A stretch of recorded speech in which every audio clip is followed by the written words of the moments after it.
of this country. The first hearing of Hegseth's confirmation process will be held today within the U.S. Senate. I'll be back with more Alabama stories after this. Where I was living was not a great place to live anymore. I began to pray for a place to go, praying for all of these things that a 9-year-old would want. I wanted horses, big house with a bunch of people my age. I wanted parents. I wanted a mom and a dad. Before I even prayed it, the Lord had already answered my prayer with the Big Oak Ranch. Who would that 9-year-old be if she never came to the Big Oak Ranch? I would be trying to fight for survival instead of fighting to break the cycle. Big Oak Ranch, a Christian home for children needing a chance.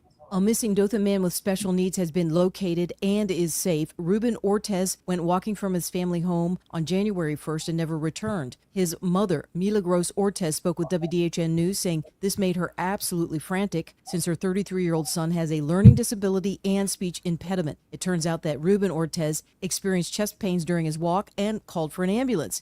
He was taken to a hospital but had no ID on him. He was then misidentified by hospital staff for several days when his mother called to see if he happened to be there. Ortez is now back at his family home with no injuries.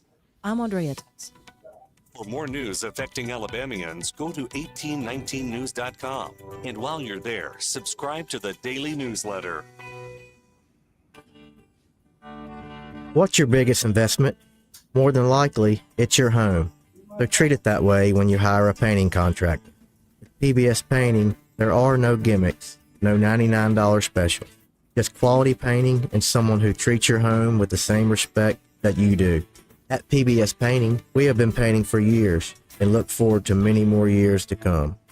With PBS Painting, the job gets prepped properly, whether it's cleaning, scraping, or priming. We always use quality products, which is a must for a quality paint job. So if you're looking for a painter that doesn't need upfront money and is on the job at all times, please give me a call. Scott Bowers and PBS Painting, 294-5122. That's PBS Painting, 294-5122. Look at some of our work on Facebook at PBS Painting Montgomery. The views and opinions of the following program are solely those of the host and other contributors. These do not necessarily represent those of Liberty Acquisitions 825, Blue Water Broadcasting, its management, staff, or any advertisers.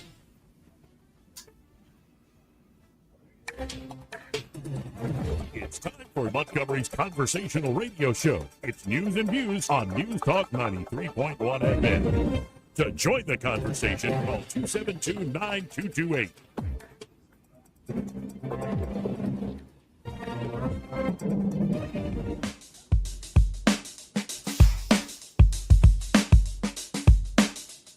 is how you conduct yourself in a democracy? Joey Clark. Welcome back to a Tuesday program. Looking forward to the conversation today. We almost have way too many clips from the theater going on in the Senate hearing for the new Secretary of Defense, and so much more to get to. But he's returned for the new year. Very busy man these days, though. The one, the only Judge Andrew Napolitano. Judge, how are you doing today, sir? I'm fine, Joey. I've missed you, and it's a delight to be back with you, my friend. My apologies for my lack of availability in recent weeks. No, I certainly understand. And because I know you're doing a lot with, for folks who probably already watch, with Newsmax, right? Well, even though you see library books behind me from my home, that's a virtual background. So I'm in my office in Newsmax in the middle of New York City, where I am, Monday through Friday these days, doing my podcast from here and doing my Newsmax appearances. But Pete Hegseth has taken over for me today on Newsmax. Yeah, we're going to get to that. The theater is always fascinating. One thing that we talked about a lot, I think the whole nation talked about a lot, and I had to ask you about it, is you had a personal experience with it, are all these drones that everybody's asking questions about. The government should give answers. What's going on with it? But this happened over your property, right? I did. Back, I would say in early December, when this issue was rampant, there was a drone. It was maybe 400 or 500 feet right over my property. It's a farm, so there's a lot of real estate there. And I looked at it. It stood there. It didn't move. All of a sudden, it was gone. I don't know if it turned the lights off or if it disappeared. I communicated with the New Jersey State Police through back channels. I did not call 911. And they sent a helicopter up. And a helicopter spotted and pursued a drone. I don't know if it's the same one or not, and they don't. All of a sudden, it too disappeared. Either its lights went out and they couldn't see it because this was nighttime. These things only appear at nighttime. Or it had the ability to shuffle away at a rapid speed instantaneously. Seems to have died down, but we never got an answer. And as aggravating as this was, what aggravated me even more was a secret hearing held before the Senate or the House Intelligence Committee, in which members of the intelligence community and Defense Department briefed members of Congress. Not a single one came out and told us what they learned. Just treating the people who sent them there as if we are children. Just be good boys and girls and don't worry about it. Don't worry about it. I was prepared to shoot it down and take my chances with a New Jersey jury, which would have acquitted me in a heartbeat. Here, here. Yeah, no, you would, I know you know Alabama well. You would fit in right well with a lot of Alabamians. That was the kind of the consensus from people called into the show. I'd shoot it down. Right. Isn't it interesting? These things don't fly over Alabama or Texas. They fly over places like New Jersey and New York. Absolutely. And, you know, a fascinating moment is President-elect Trump with the Republican governors and seeing even governors aren't getting answers to these questions. So, you know, maybe something actually comes out when Trump is sworn in. He's made that promise. I guess we'll see. He's made a lot of promises. He said he would order it shot down. I had Bernie Kerik, the former New York City police commissioner, on air with me. I said, what would you have done? He said, well, when I was police commissioner, the mayor was Rudy Giuliani. He probably would have told us to send helicopters up there and chase it out over the ocean and then disable it and shoot it down. That's what we would have done. We didn't want to shoot it down over Manhattan. It could cause a catastrophe. Well, hopefully we'll see. Sometimes it makes me nervous if the federal government doesn't fully understand what they're looking at, or they can see it, but they can't stop it. They usually don't want to talk about it. Right. And that's kind of a rule that really came out of the Cold War, I think, in many instances. As soon as they could take it down, oh, yeah, we knew about this for a while. But well, you know, the NYPD did go up and chase one over Manhattan. Same thing. They had the same experience as the New Jersey State Police. All of a sudden, it was gone. The one that I saw had 4 huge arms or legs or whatever you want to call them. It was very, very bright. It's almost as if they were trying to taunt me, because as I stared at it, all of a sudden it got brighter. I looked away, I looked back, couldn't find it. Wow. Yeah, it's times are moving fast, and the technology breakthroughs that we don't know about. Who knows what's right around the corner? But shifting gears, this is a promising note. It looks like, at least from the headline at justthenews.com, Hamas accepts proposed agreement with Israel to allow ceasefire in Gaza and release hostages. Looks like they're trying to get this done before Trump is sworn in on January the 20th. If this does come to pass, if there's a ceasefire, the hostages are returned, who takes credit for this at the end of the day? Well, they'll both take credit, but this would never have happened without the intervention of President-elect Trump and his Middle East emissary, Steve Witkoff. I was critical of the choice of Witkoff because he's a New York City billionaire developer. I thought, what does he know about diplomacy? Well, little did I know. According to Haaretz, a newspaper you and I read, one of the most reputable newspapers in English in Israel, he was in Doha, where the negotiators are, and he called Prime Minister Netanyahu's office Saturday morning and said, I'm flying to Jerusalem. I need to see the Prime Minister in 3 hours. And his aide said, well, I'm sorry, it's the Sabbath. He doesn't see anybody. Now, we don't know what was said thereafter, but they met, and Netanyahu accepted a proposal which he had rejected 4 times. Wow. So Witkoff probably accomplished in 1 or 2 conversations what Amos Hochstein, and that's Biden's Middle Eastern envoy, and Tony Blinken, the Secretary of State, and the president himself were unable to accomplish. Basically saying to Netanyahu, take it or leave it. If you leave it, forget about aid from America. I'm guessing as to what the conversation went like. You know, Netanyahu's a bully. bullies can be bullied, and that's apparently what happened. The details are not out there yet. The threats to resign from his government are coming from the two right-wing extremists, Smotrich and Ben-Gvir. If they do resign, the government collapses, and the people of Israel will have to hold a new election. Netanyahu will run for office as a defendant in a criminal bribery trial. Now, I always thought that Trump, ironically, even though you could make the argument Trump's maybe one of the most, if not the most pro-Zionist president in American history. Maybe you can make a case for early on, say like Truman or somebody. But it looks like it's because of Trump being so pro, nobody can really question him on that people take his threat seriously when they say, no, I want this finished.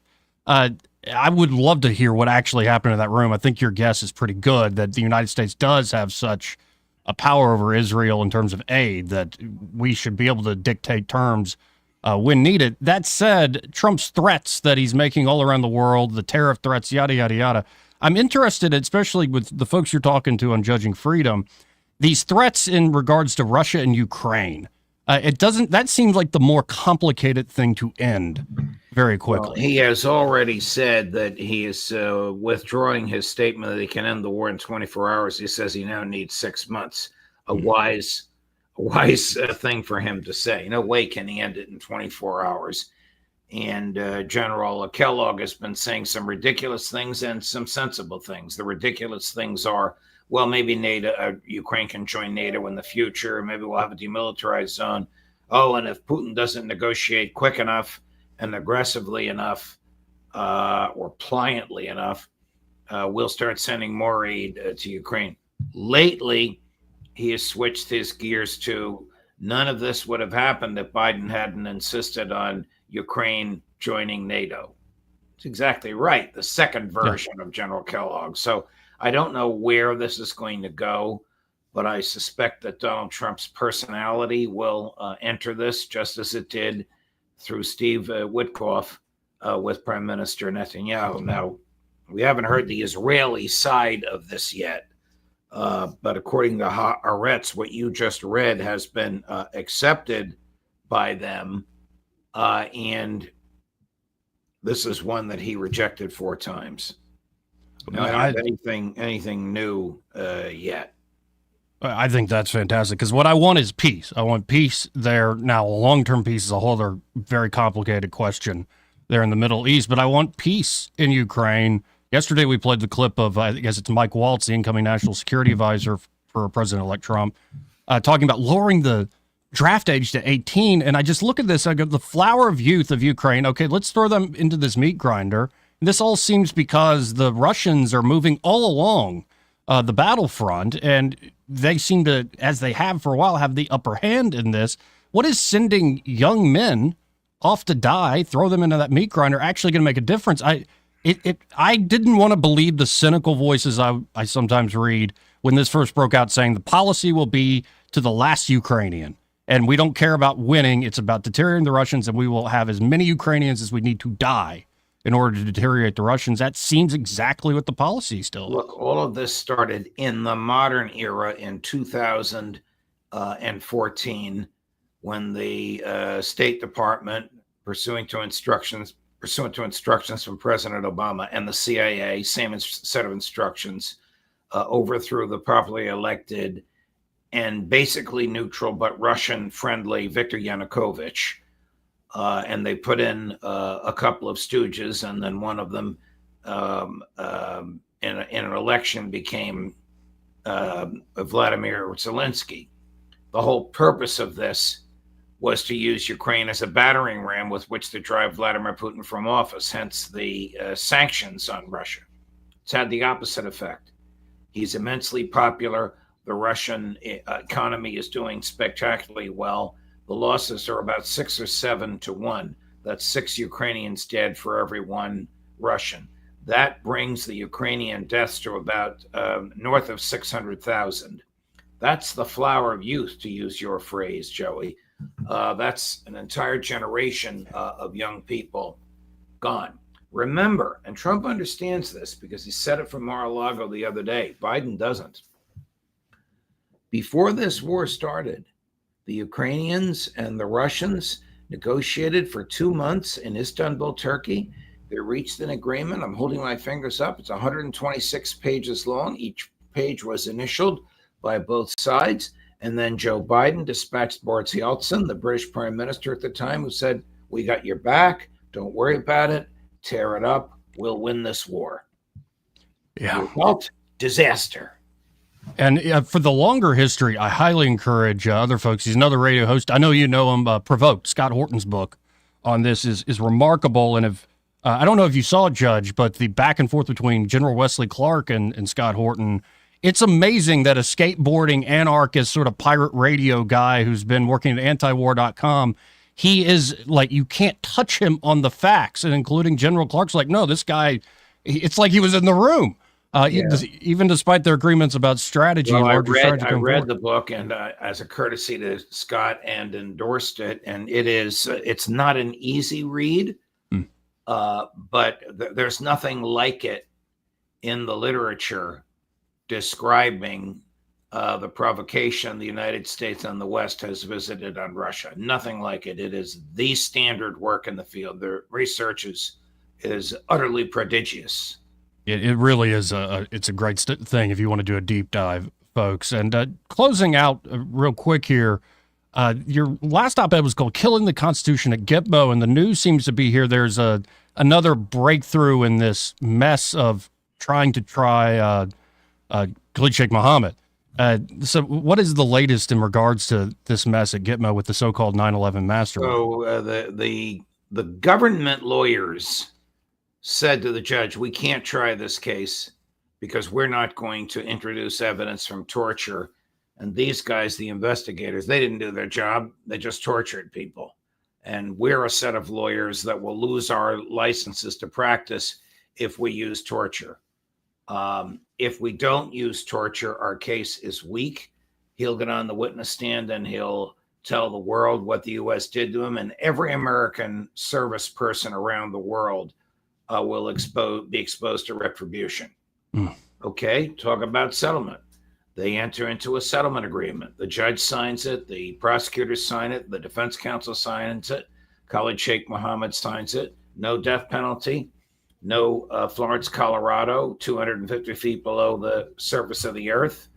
You'll be at Gitmo for the rest of your life. You have all the religious services and facilities that you need. You will have to sit in the witness stand and under oath answer every question put to you by the prosecutors, by the judge, by your own lawyers, and by lawyers for the 9/11 victims' families. Then Lloyd Austin gets wind of the fact that this agreement was entered into, and he tells the prosecutors who asked for it, get it thrown out. Judge says, "What, are you crazy? You guys instigated this. I'm not throwing it out. It's a valid signed contract." And it was even signed by the retired general in the Pentagon, herself a former chief judge of the United States Court of Military Appeals. She authorized it. The judge refused to throw it out. The government appealed. That court, on which she no longer sits, the Military Court of Appeals, upheld the plea agreement. Then the government appealed to the United States Court of Appeals for the District of Columbia Circuit, and they temporarily put the guilty plea, which was scheduled for last Friday, on hold until they review the record. I am convinced they're going to uphold the guilty plea. I don't think Lloyd Austin has been well informed of the problems that will come about if this case has to be tried. The judge is the fifth judge on the case. Before he can try it, he has to read 40,000 pages of documents. The prosecutors are the second team of prosecutors. They refuse to try it using torture. All their evidence comes from torture. I don't think Secretary Austin understands this, and I don't know if his successor, if it's Pete Hegseth, would look at it any differently. And I said that was the last thing, but of course the Jack Smith report was put out there by Merrick Garland, and a lot of folks are running with the takeaway that he couldn't actually go after Trump with the Insurrection Act and the whole. And I'm like, wait, Judge Napolitano told me this like a year ago. So you're way ahead of this, and that this is why he had to go with more of the conspiracy charges. What do you make of this, like, on the way out the door, throwing out a report like this in detail? Well, the takeaway from the report is that the government is convinced that it would have gotten a conviction. Big deal. The government always thinks that. The government is not supposed to bring a case unless it thinks it can get a conviction. There's nothing new in the report. It's just an effort to irritate the president-elect on the eve of his inauguration, and I think the irritation has probably rolled off his back by now. Well, and I know Judging Freedom, your podcast, is still going quite strong. Who do you have coming up this week if folks want to tune in? Well, we just had a great interview with Jeff Sachs. President Trump posted an interview that Professor Sachs gave in Great Britain, which was harshly critical of Prime Minister Netanyahu. That might have helped affect the negotiations. Sachs went through a lot of the details involving that. Doug McGregor is on later this week. Scott Ritter is already posted. All my usual wonderful folks. Phil Giraldi and Aaron Mate and Professor Gilbert Doctorow tomorrow. Well, I always appreciate the time, Judge. And until next week, God bless. Appreciate it. Thank you, Joey. All the best. Again, folks, that's the one, the only Judge Andrew Napolitano. Always appreciate his time. This part of the program brought to you by Josh and Leslie Ryder there at Dillon Rings. And at Dillon Rings, they are a full-service jewelry shop, and they should be able to help you with any and all of your concerns when it comes to jewelry, things like repairs, like custom design work, which is remarkable what Josh Ryder can do there. Guy's a true artist, really special talent when it comes to jewelry, custom design. Of course, they can also do spa treatments, and not to mention this amazing selection they always have there at Dillon Rings. And today on Facebook, they are showcasing the birthstone for January, Garnet. It's associated with clearing the root chakra. I don't know about that, but fair enough. It is associated with that, helping to rid the body of inflammation and toxins. It is also believed to bring good fortune to its wearer, but only on the condition that they behave well. Now, that's a pact I kind of like. Wait, Byron's over here shaking his head. Bad behavior will bring added misfortune to its wearer. So it's just going to up like whatever your conscience is leading you to, whatever you actually decide. But beautiful gemstone. If you're born in the month of January and you want some beautiful jewelry made with a January gemstone, get by Dillon Rings there. They're, of course, always at 119 Brown Springs Road, right here in Montgomery, just off Atlanta Highway, kind of near the AUM complex, Taylor Road. I remember because it's right up against where the old Fun Zone used to be. And be sure when you stop by to tell Josh and Leslie that Joey, that guy on the radio, sent you. We'll tell you a little more about Dillon Rings coming up.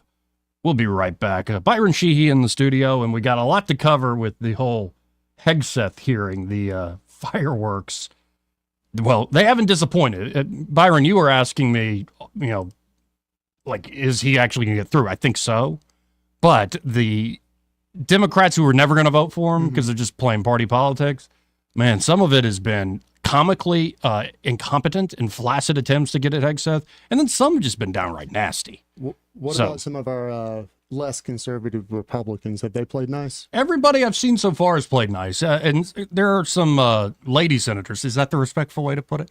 No, there's some women who are senators who, like Joni Ernst said, we had some very productive conversations in my office, sir. And like, so some of them that were even skeptical of him at the beginning, I think have come around, actually talking, getting to know the guy. I thought Jody would have been on the president's side anyway. I would guess it would be more the colder women, for lack of a better description. Yeah, the issues that come up, folks, so far, like Hegseth's, like, does he have experience running a big thing? And like, what budgets has he run? What innovations has he actually introduced in his life to any organization? Another is women in the military. How does he really feel about it? Or is he just insulting the women and moms, including the ones you serve with, sir? Like, that sort of question is coming up, which leads into a question of standards and quotas and whatnot. And there are a few other things like his personal history. That's where it's getting nasty, where they're like, you were drunk on the job all the time, right, at Fox News. Will Cain, who's going to replace Neil Cavuto on Fox, who had been co-host with Hegseth on Fox and Friends on the Weekend, came out a month or two ago and said, this is utter BS. And it's not just BS, it's horse crap. But he didn't say crap. They're getting into like, you cheated on your wife and Tim Kaine in particular gets pretty nasty with it. His tattoos, like he has his Christian tattoos. So we'll get into it. Like, it's interesting seeing the back and forth. I've yet to find a Senator Tuberville clip. Tuberville's there. I don't know if he's questioned Hegseth just yet. Of course, he's a big supporter of Hegseth being the next Secretary of Defense. But Markwayne Mullen, who's kind of, I think his testosterone's like 1,500. He's dude who got in a yelling match with some other guy before, a Secret Service agent before. Like, he's just hardcore. He rips into Democrats, and the whole time he's ripping into him, Tuberville's sitting right next to him, like, chortling. The coach is chortling away. Yeah. So, a lot to get to today, including Tuberville and Britt introducing a term limits amendment. Reintroducing. Yeah, they did it last year. They've reintroduced it this year. Kay Ivey has ordered the flags to be at full staff on Inauguration Day here in Alabama. Also, members of the Alabama congressional delegation commemorating the 4th anniversary of Huntsville's selection as the best home for Spacecom. I think Dale Strong introduced the bill, as have the other senators, the Alabama senators in the Senate side. I think that is going to come to pass. In fact, it's a bipartisan affair, at least for folks here in Alabama who want to see Spacecom here. And, of course, more information coming out about Trump's inauguration. Looks like the Village People, YMCA. I thought you meant Auburn. Yeah, the Village People will be performing at Trump's inauguration, as will Kid Rock and Carrie Underwood. Hate I'm going to miss it.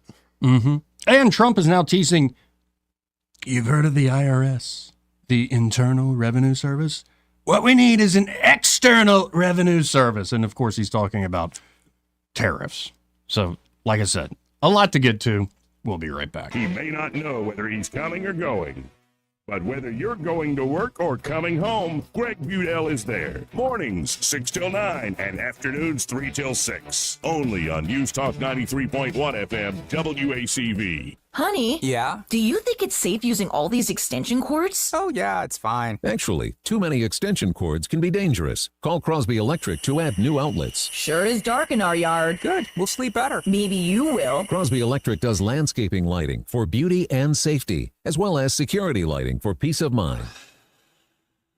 Oh, darn. The vacuum cleaner just tripped a breaker. Honey, never vacuum while I'm making popcorn. Tripping breakers can indicate a potential fire hazard. You really should have it checked out by Crosby Electric, serving the river region for almost 50 years. Sweetheart, are you ever afraid that lightning could damage our electrical system? Afraid? Come on. No. Maybe we should call Crosby. Just give him a call. Full house surge protection can protect you and your possessions. For an assessment and for all your electrical needs, call Crosby Electric 272-2085 or visit us at crosbyelectric.com. Mornings can start feeling the same. Wake up, brush teeth, go to work.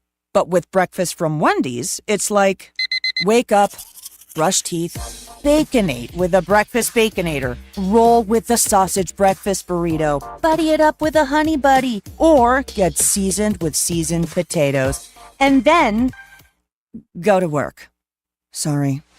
When you're ready for a fresh wake-up call, gotta be Wendy's. Participating U.S. Wendy's during breakfast hours. William is one of millions of Americans who uses GoodRx to save on the cost of their prescriptions. My oldest daughter, Camilla, 2 days old, she had to have open heart surgery. All of a sudden, she's on 5 different medications. It adds up at the end of the month. Me and the pharmacist got so tight. She said, GoodRx save you a lot of money. Saving that extra $200-300 a month. We're able to do all these extra activities, so it puts less stress on our household, and it puts less stress on our pockets. Download the free app or visit GoodRx.com and start saving today. GoodRx user compensated for their time. GoodRx is not insurance, but can be used instead of insurance. For too long, Alabama's statewide news companies have shamed us for our conservative Christian values. Alabama deserves a news company that cherishes our culture, a company that isn't bought and paid for by the powers that be. 1819 News is that company. Run by Alabamians for Alabamians, 1819 News celebrates what is good and beautiful about our state, while exposing those who work against our values in secret. Just go to 1819news.com to learn more. Subscribe to our newsletter. That's 1819news.com. Rich Thomas Weather, a service of H&H Carpets in stock specials on waterproof luxury vinyl plank and engineered hardwood flooring at blowout sale prices. H&H Carpet across from Walmart on the Atlanta Highway. Rich Thomas Weather. Well, hi, everybody. Our much cooler than normal January continues with a high temperature today, barely up to about 50, with mostly sunny skies, and then mostly clear tonight. We're headed back to the upper 20s for the overnight low temperature. More sun, chilly tomorrow and Thursday, 53 Wednesday, 56 on Thursday, 20s at night. The warmest day of the work week will be Friday with a high near 60, but the risk of showers beginning late Friday night, and a wet day Saturday. From the Blue Water Weather Center, this is Rich Thomas. We're redesigning financial freedom at CB&S Bank. Make purchases at participating stores and restaurants using your CB&S Bank debit card through your mobile devices with Mobile Wallet. Charges and fees may apply for your cellular service provider. Contact your service provider for more information. Member FDIC. The River Region's first and only news talk station on FM. Live, local talk. News Talk 93.1 FM WACV.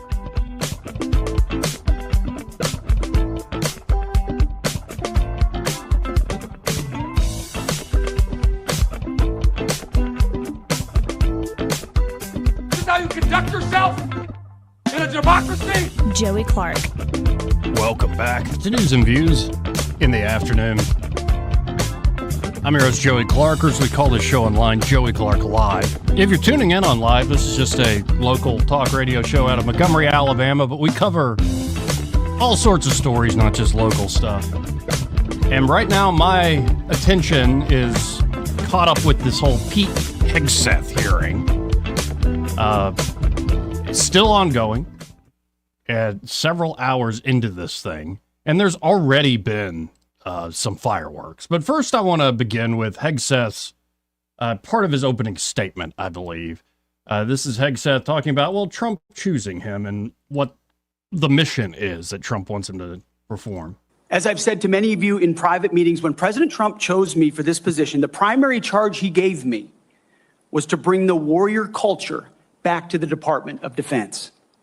He, like me, wants a Pentagon laser-focused on lethality, meritocracy, warfighting, accountability, and readiness. And then that yell you hear in the background was some Code Pink protesters. Those are still there, man. Yeah, I know, man. Like, well, I think they have new patrons now, new backers. Probably still the same old pink jumpsuits, though. Yeah, oh yeah, and like, when's the last time y'all have taken a bath? I know it's cliche, but you dirty hippies.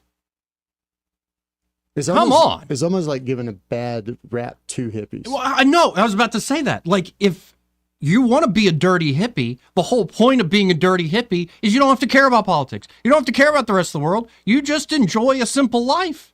I actually don't knock that. I don't want to live that life. Yeah. But honestly, I can only deal with the old stank for so long. Don't go to the new Bob Dylan movie. You might catch a lot of patchouli. Yeah, or vegan cheese, which I've tried. Not good. It's not cheese.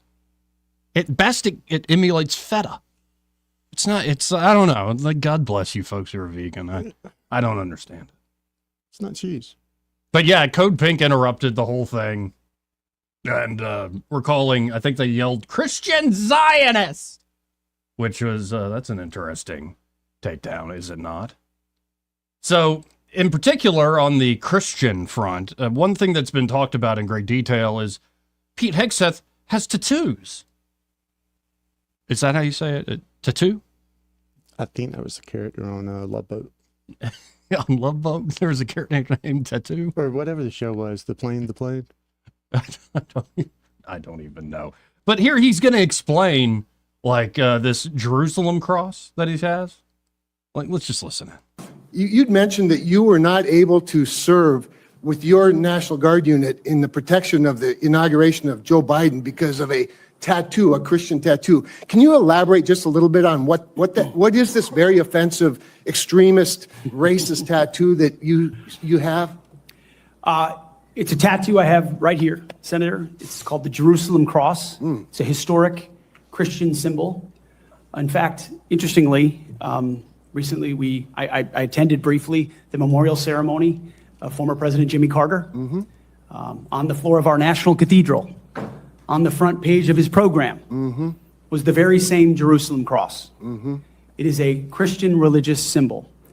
And when the events happened before preceding the Biden inauguration I was a part of the mobilization to defend that inauguration as someone who'd been a proud supporter of Donald Trump, but also a member of the military, had orders to come to Washington, D.C. to guard that inauguration. And at the last minute, those orders were revoked. I'd never had orders revoked before. I'd been on orders to a lot of places to do a lot of difficult and dangerous things. They were revoked, and I was not told why. Later, when I wrote my book, I was able to get information. It was because I had been identified. Someone who'd served in Iraq, in Afghanistan, in Guantanamo Bay, holding a riot shield outside the White House. I'd been identified as an extremist, as someone unworthy of guarding the inauguration of an incoming American president. And if that's happening to me, Senator, how many other men and women, how many other patriots, how many other people of conscience? We haven't even talked about COVID and the tens of thousands of service members who were kicked out because of an experimental vaccine. In President Trump's Defense Department, they will be apologized to. They will be reinstituted with pay and rank. Things like focusing on extremism, Senator, have created a climate inside our ranks that feel political when it hasn't ever been political.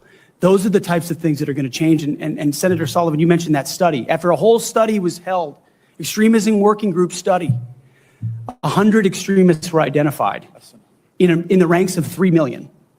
And most of those were gang related. Wow.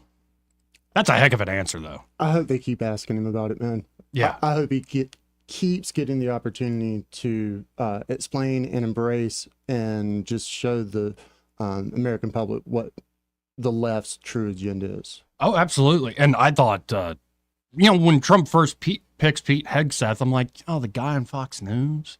Because, you look at people and you judge them based on, like, you're a news anchor on the weekend, like, whatever. But no, when you start to peel back, who actually is this guy? He's not just another talking head. He really has done amazing work serving in the military, after his service, helping veterans. Mm-hmm. And he's got a brilliant, like, verbal IQ. Like, off the charts of verbal IQ. He is an amazing communicator. Watching him in one of these Senate hearings, like, sometimes you have brilliant minds up there, but they're people that don't think quickly on their feet. This guy is quite swift. Hard to pin down. And in particular, the question of women in the military came up. And in a second, we'll get to Senator Kristen Gillibrand from New York. She is really going to go on a rant, kind of goes on a hysterical rant about it. That just isn't what Hegseth said. But here's Hegseth kind of getting ahead of it first. I'm incredibly grateful for the two women who've served our military in uniform and including in the Central Intelligence Agency, contributions on the battlefield, indispensable contributions. Senator, I would like to clarify, when I'm talking about that issue, it's not about the capabilities of men and women, it's about standards. And this committee has talked a lot about standards. Standards that we, unfortunately, over time, have seen eroded in certain duty positions, certain schools, certain places, which affects readiness, which is what I care about the most. Readiness on the battlefield. I appreciate that. And so my comments point time and time again to standards. Let me tell you something, Senator Jeanne Shaheen. Sorry, just every time I see the name Jeanne Shaheen, I start thinking of Hulk Hogan screaming at Gene Okerlund. It's just, it's a problem I have. I have no doubt that day one, the Warriors mentality will be implemented. Or at least will be being corrected. I will say it is a massive organization. Mm-hmm. He's in other parts of this with Joni Ernst committed to actually seeing through an audit, really getting back to the point and purpose of the military. As he said earlier, now here is sort of the uber back and forth about the women in the military issue. This is, again, Senator Gillibrand from New York. And she really, I think she goes too far in this, in trying to make a clip back for the folks at home. Let's listen in. So hurtful to the men and women who are currently serving in the U.S. military. Harmful to morale, harmful to good order and discipline. If you are saying that women shouldn't be serving in the military, and I'm going to read you your quotes, because the quotes themselves are terrible. You will have to change how you see women to do this job well, and I don't know if you are capable of that. So I want to press on these issues that my colleague Jean Shaheen brought up because she said it so well. So first of all, you answered your questionnaire. Do you believe that any American who wants to serve in their country in the military and can meet objective standards set by the military should be allowed to serve without limitation? You've said yes to that question. But then in all of these other circumstances, you've denigrated active duty service members. We have hundreds of women who are currently in the infantry, lethal members of our military serving in the infantry, but you degrade them. You say, we need moms, but not in the military, especially in combat units. So specific to Senator Cotton's question, because Senator Cotton was giving you layups to differentiate between different types of combat. And specifically... Yeah, earlier in the conversation, he points out that this has to do with upholding particular standards, in particular when you look at things like special forces and whatnot. If somebody can meet the standards, cool. Right.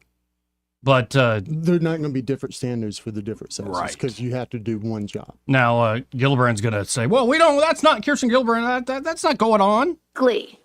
As secretary, would you take any action to reinstitute the combat arms exclusion for female service members, knowing full well you have hundreds of women doing that job right now?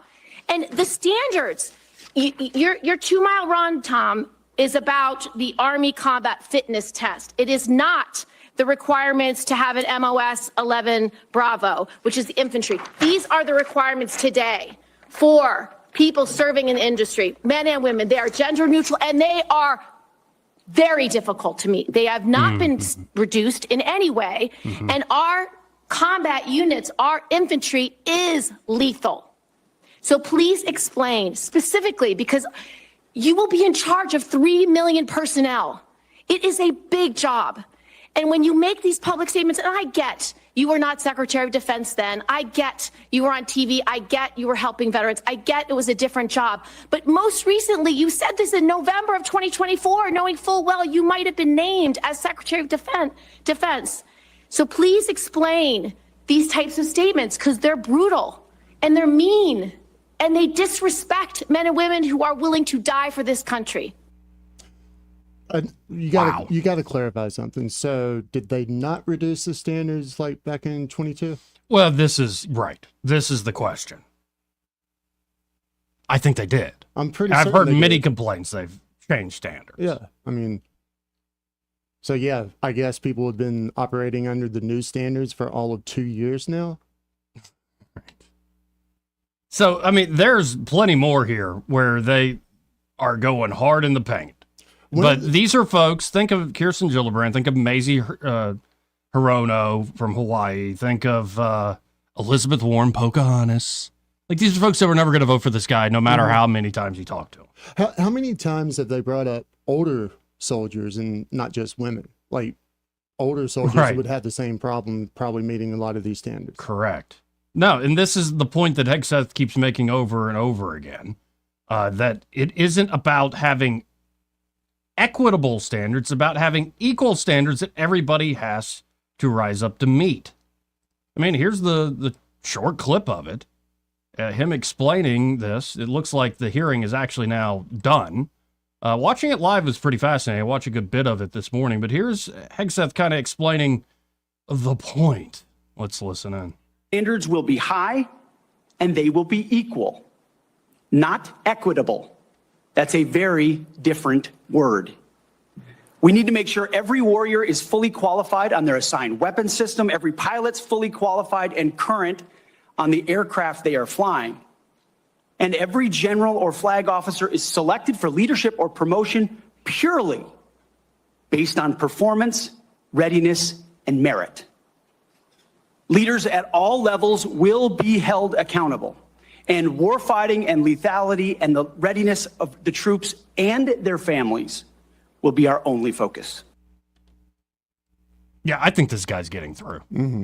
Yeah, he really is. And then there are moments where he's sparring, and it's just it's quite interesting to watch. In particular, this is with who is it? Senator Reed, Jack Reed from Rhode Island, if that's even a state. It is. it's I guess better than Delaware. It's kind of like a county. Right. But this is Senator Jack Reed going back and forth about accountability with Pete Hegseth. Let's listen into that. You mentioned the word accountability, which is something we have not had for the last 4 years. Are you aware of these messages being sent to officers?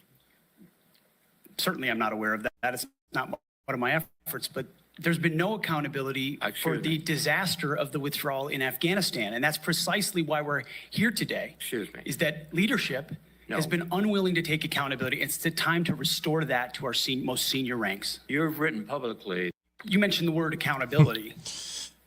And Reed then went on to ask him about, do people know what a JAG officer is? Which is like, could you explain to folks what a, sir, like Da Nang Dick, Richard Blumenthal, Stolen Valor Richard Blumenthal, went through this whole trivia game. So how many Marines are serving right now? And I think Hegseth said 175,000, goes 172,300. It's just little crap like that, that it's like you're not even addressing the point. You're not even... Oh, it's not good. Hey, I did find a little nugget from the Modern War Institute. Says that 54% of women failed the old Army physical fitness test. Interesting. And that was from 21. Interesting. Yeah. No, it's about specific jobs and being able to meet very high standards for those specific jobs within the military. It actually was a fascinating hearing because you get to hear the dynamics of how, like, the military does need women in certain situations, in particular women for certain jobs. They're talking about Afghanistan in particular. When you go into a town and you're trying to figure out who are the insurgents, who are the terrorists, it seemed to work much better if a female in the armed forces of the United States actually went in and talked to the other women in the room. And they were able to glean more information. There's plenty of examples, especially with piloting. He's talking about particular jobs that, require certain high standards. And in fact, the person that Tom Cotton was going back and forth, really supporting Hegseth, Kirsten Gillibrand calling them, softballs or whatever, like just, layups for Hegseth. No, they're like, do you agree with this Army officer who says that you should have the highest standards possible, especially in special forces, because your body armor weighs a certain amount, your weapon weighs a certain amount, all these things, like if you're working artillery, shells weigh certain amounts, like you need to have the stamina and just raw physical strength to get these things done, yada yada yada. And Hegseth's like, yeah, I agree with all this stuff. Cotton goes, oh, by the way, I'm quoting the first female Army Ranger. And that's what I think, like, it's why Gillibrand's rant there that I played really kind of set me off. It's like, are these wilting flowers in the military? Like, these women in the military, they're insulted. Oh, how dare you? No, you got to stop playing that game. If somebody's critical about a particular policy that has to do with gender, you can't do this game of, you've insulted all women.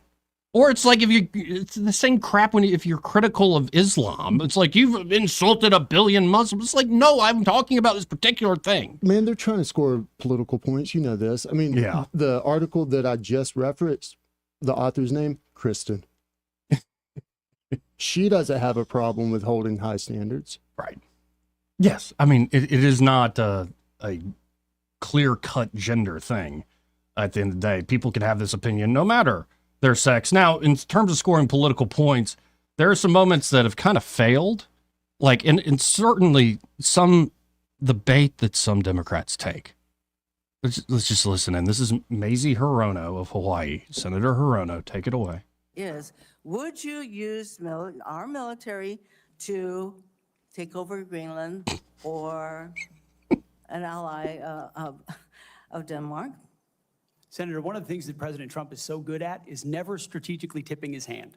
And so I would never in this public forum give one way or another direct what orders the president would give me in any context. That sounds to me that you would contemplate carrying out such an order to basically invade Greenland and take over the Panama Canal. Stupid one. Stupid senator. Well, yeah, it's stuff like that where you go, wait, how did you get elected? How did you even get close to being elected? Senator Elizabeth Warren. Pocahontas. Also takes a shot at Hegseth. Let's listen and to this. In other words, you're quite sure that every general who serves should not go directly into the defense industry for 10 years. But you're not willing to make that same pledge? I'm not a general, Senator. You'll be the one. Let us just be clear. Her eyes, she didn't say it, but her body language tipped the cap like, yeah, you got me. Yeah. I mean, she had some big old eyes. Well, because she started like real in earnest, but the problem is she sounds like a Muppet. In other words, you're quite sure that every general who serves should not go directly into the defense industry for 10 years. But you're not willing to make that same pledge? I'm not a general, Senator. You'll be the one. Let us just be clear. That was awesome. Okay, and now here's the one. This is, I believe, Mark Wayne Mullen. And I think Tommy Tuberville is sitting there just chortling through this whole thing. I've had so many of these clips, by the way. I'm running out of time and losing track. But here's Mark Wayne Mullen, kind of just laying into his fellow Senate colleagues and Democrats on the panel. Oh, there's Coach. Yeah, Coach looking like he's already liking this rant. Let's tune in. Senator Kaine, or I guess I better use the senator from Virginia, starts bringing up the fact that what if you showed up drunk to your job? How many senators have showed up drunk to vote at night? Have any of you guys asked them to step down and resign from their job? And don't tell me you haven't seen it, because I know you have. And then how many senators do you know have got a divorce before cheating on their wives? Did you ask them to step down? No. But it's for show.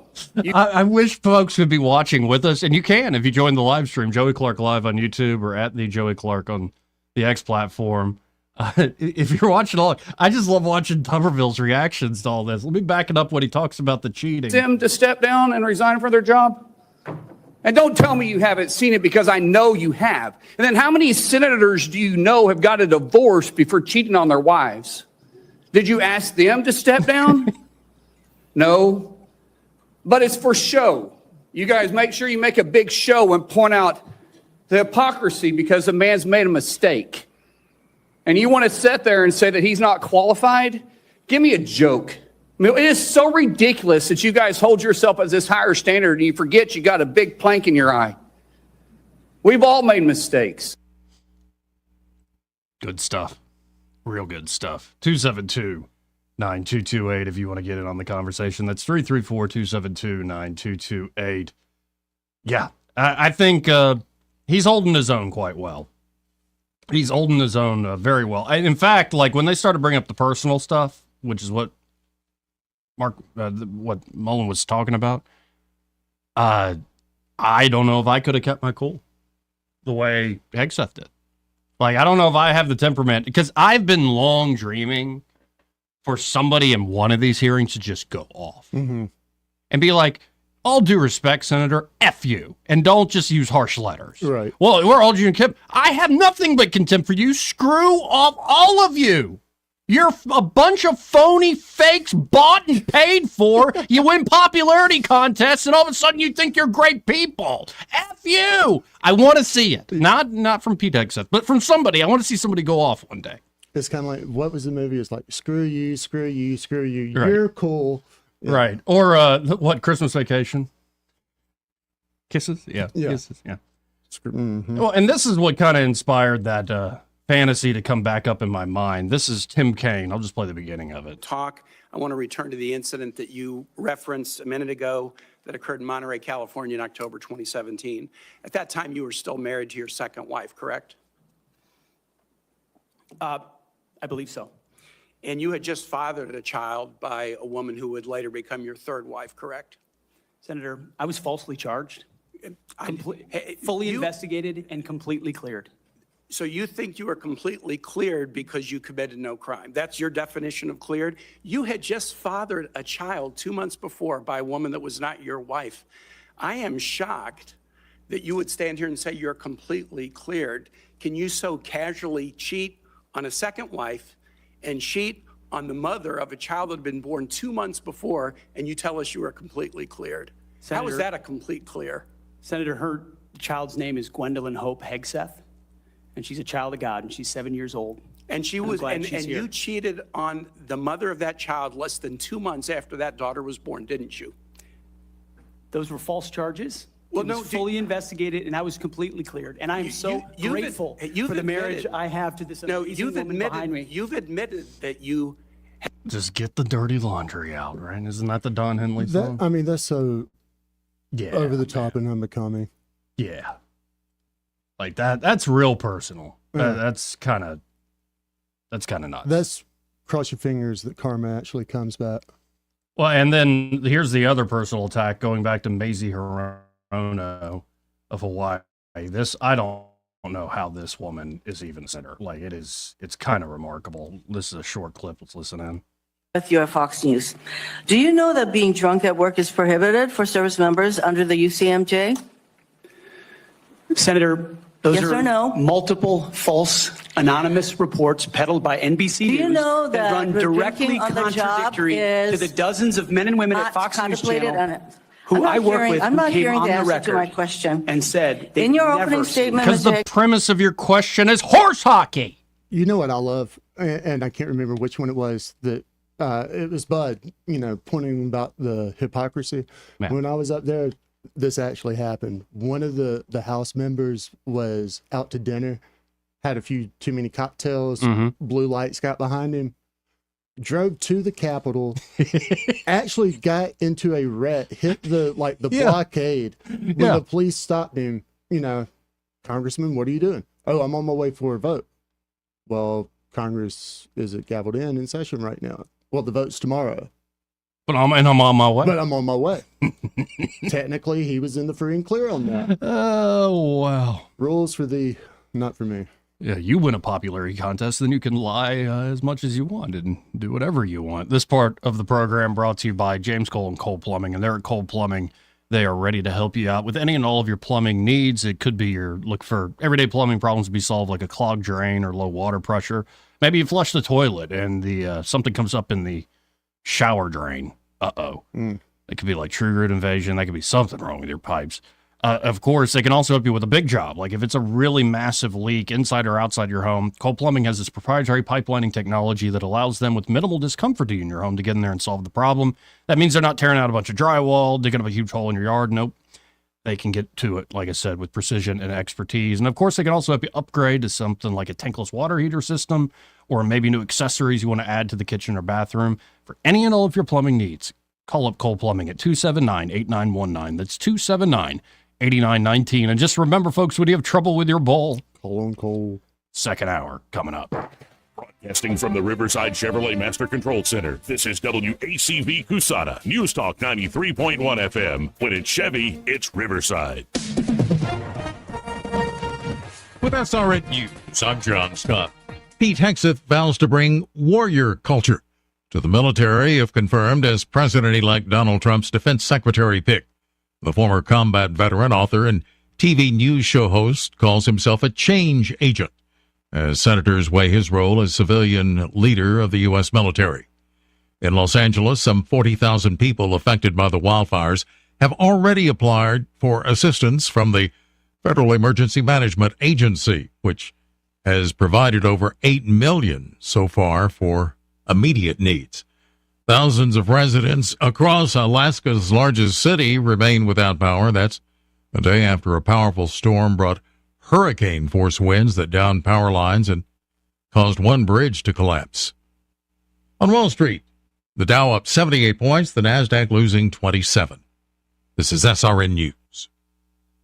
Wesley Financial Group is not a law firm. If you own a timeshare, don't miss this public service announcement from Chuck McDowell, founder of Wesley Financial Group. If you receive an unsolicited phone call or mail piece to discuss selling, renting, or especially canceling your timeshare, don't fall for it. If you really want out of your timeshare, hang the phone up immediately or throw that mail piece in the trash and contact your timeshare resort or Wesley Financial Group for assistance with your timeshare. As the only Inc. 500 timeshare cancellation company, our knowledge, experience, and results has made Wesley a trusted resource for over 40,000 families we've helped get out of their timeshare. Give us a call and I'll send you our timeshare exit information kit free with the straight facts about your timeshare and all of your options for cancellation. Call for your free info kit. 800-885-3333. That's 800-885-3333. 800-885-3333. Rich Thomas weather, a service of Wally Sanders Truck Lines, where over-the-road dump truck drivers are needed right now. Home twice a week and every weekend. Must leave early on Sunday with Blue Cross Blue Shield. Call them now at 855-777-9785. Well, hi, everybody. Our much cooler than normal January continues with a high temperature today, barely up to about 50, with mostly sunny skies. And then mostly clear tonight. We're headed back to the upper 20s for the overnight low temperature. More sun, chilly tomorrow and Thursday. 53 Wednesday, 56 on Thursday, 20s at night. The warmest day of the work week will be Friday with a high near 60, but the risk of showers beginning late Friday night, and a wet day Saturday. From the Blue Water Weather Center, this is Rich Thomas. Budget Floors and More is your low price leader for everything you need for flooring and DIY flooring installation supplies. For the best prices on luxury vinyl plank, carpet, ceramic tile, flooring installation supplies, and more, shop Budget Floors and More, Hunter Lane across from Del Rey to Publix. This is your roving reporter, and today I am talking with an elk. Hey man, Mr. Elk, I was just wondering, what do elk do to take care of their money? Well, like most smart folks, we call David Ernest. You mean Alabama's most favorite asset preservationist? That's him, man. We call him up at 334-279-7431 or 205-479-0839. I see. Yes, he is our preferred money man. The money man with the money plan. You've been paying attention. Well, could you give us those numbers one more time? 334-279-7431 or 205-479-0839. And I just want to try to give you a heads up, man. Oh, what's that? I'm not an elk. Not an elk, huh? Well, then, pray tell, what are you? Knights of Columbus. I am not even going to make a comment. Well, the baby liked it. Are you happy with your IT support company? Do they resolve your company's computer issues quickly, or do they leave you down and frustrated? You need your computers working and problems resolved quickly and permanently. GTI is different. GTI has a high standard of affordably supporting and protecting businesses like yours since 1999. Call them now at 819-4650, 819-4650, or visit gtinow.com. From the Blue Water Broadcasting News Center, these are today's top stories. Governor Kay Ivey has ordered flags on state buildings to return to full staff temporarily on January 20th in honor of President-elect Trump's inauguration. Flags are currently at half staff as a memorial to former President Jimmy Carter, who died on December 29th at the age of 100. President Biden ordered flags to be at half staff for 30 days. After 3 years of planning and construction, Auburn University at Montgomery's new Science and Technology Complex opened on Monday. The new facility will be home to science, technology, engineering, and math classes, with each classroom having the latest in technology. AUM will hold a formal ribbon cutting and grand opening on February 7th. Auburn is number 1 in the AP Men's College Basketball poll for just the second time in program history. Bruce Pearl's 15-1 Tigers claimed 60 of 62 first-place votes in the new poll released Monday afternoon. Alabama moved up in the poll as well. The 14-2 Crimson Tide are now ranked 4th. Auburn has been number 1 in the AP poll only once before in January of 2022. From the Blue Water Broadcasting News Center, I'm Sky Mosley. This hour of news and views is brought to you by our good friends at Alabama Home Mortgage. Alabama Home Mortgage, 567-4223. Visit them on the web at myalabamahomemortgage.com. NMLS number 1586368, an equal housing lender. Hi, this is Bo Goodson with the Goodson Group with your Real Estate Minute. My last message was the report for 2024 real estate market in the River region. According to industry experts, they predict for 2025 we will have more inventory to choose from for our buyers, more buyers for sellers to show their houses to. Here are 5 tips for buyers or sellers in 2025. Number 1, sellers need to price their home at fair market value with the help of your realtor. Number 2, buyers need to be pre-qualified by a local lender prior to shopping for a house to save them time. Number 3, use a certified residential specialist or CRS to purchase or sell your home. Less than 2% of realtors nationwide have this designation. You need an expert now. 4, use someone with 48 years of real estate experience to help you with your largest investment. Number 5, quit waiting. Now's the time to buy or sell. Call Bo Goodson at 221-2883, the Goodson Group, or 551-0225. The views and opinions of the following program are solely those of the host and other contributors. These do not necessarily represent those of Liberty Acquisitions 825, Blue Water Broadcasting, its management, staff, or any advertisers.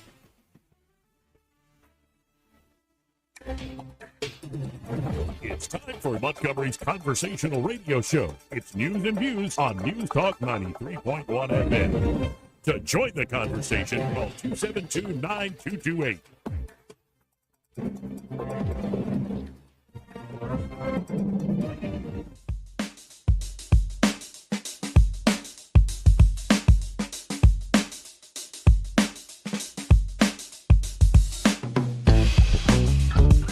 Joey Clark.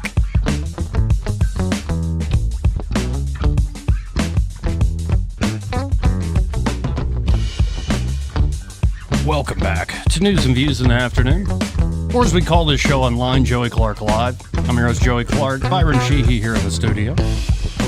And if you're just tuning in online, this is a local talk radio show out of Montgomery, Alabama. We started streaming online about a year and a half ago.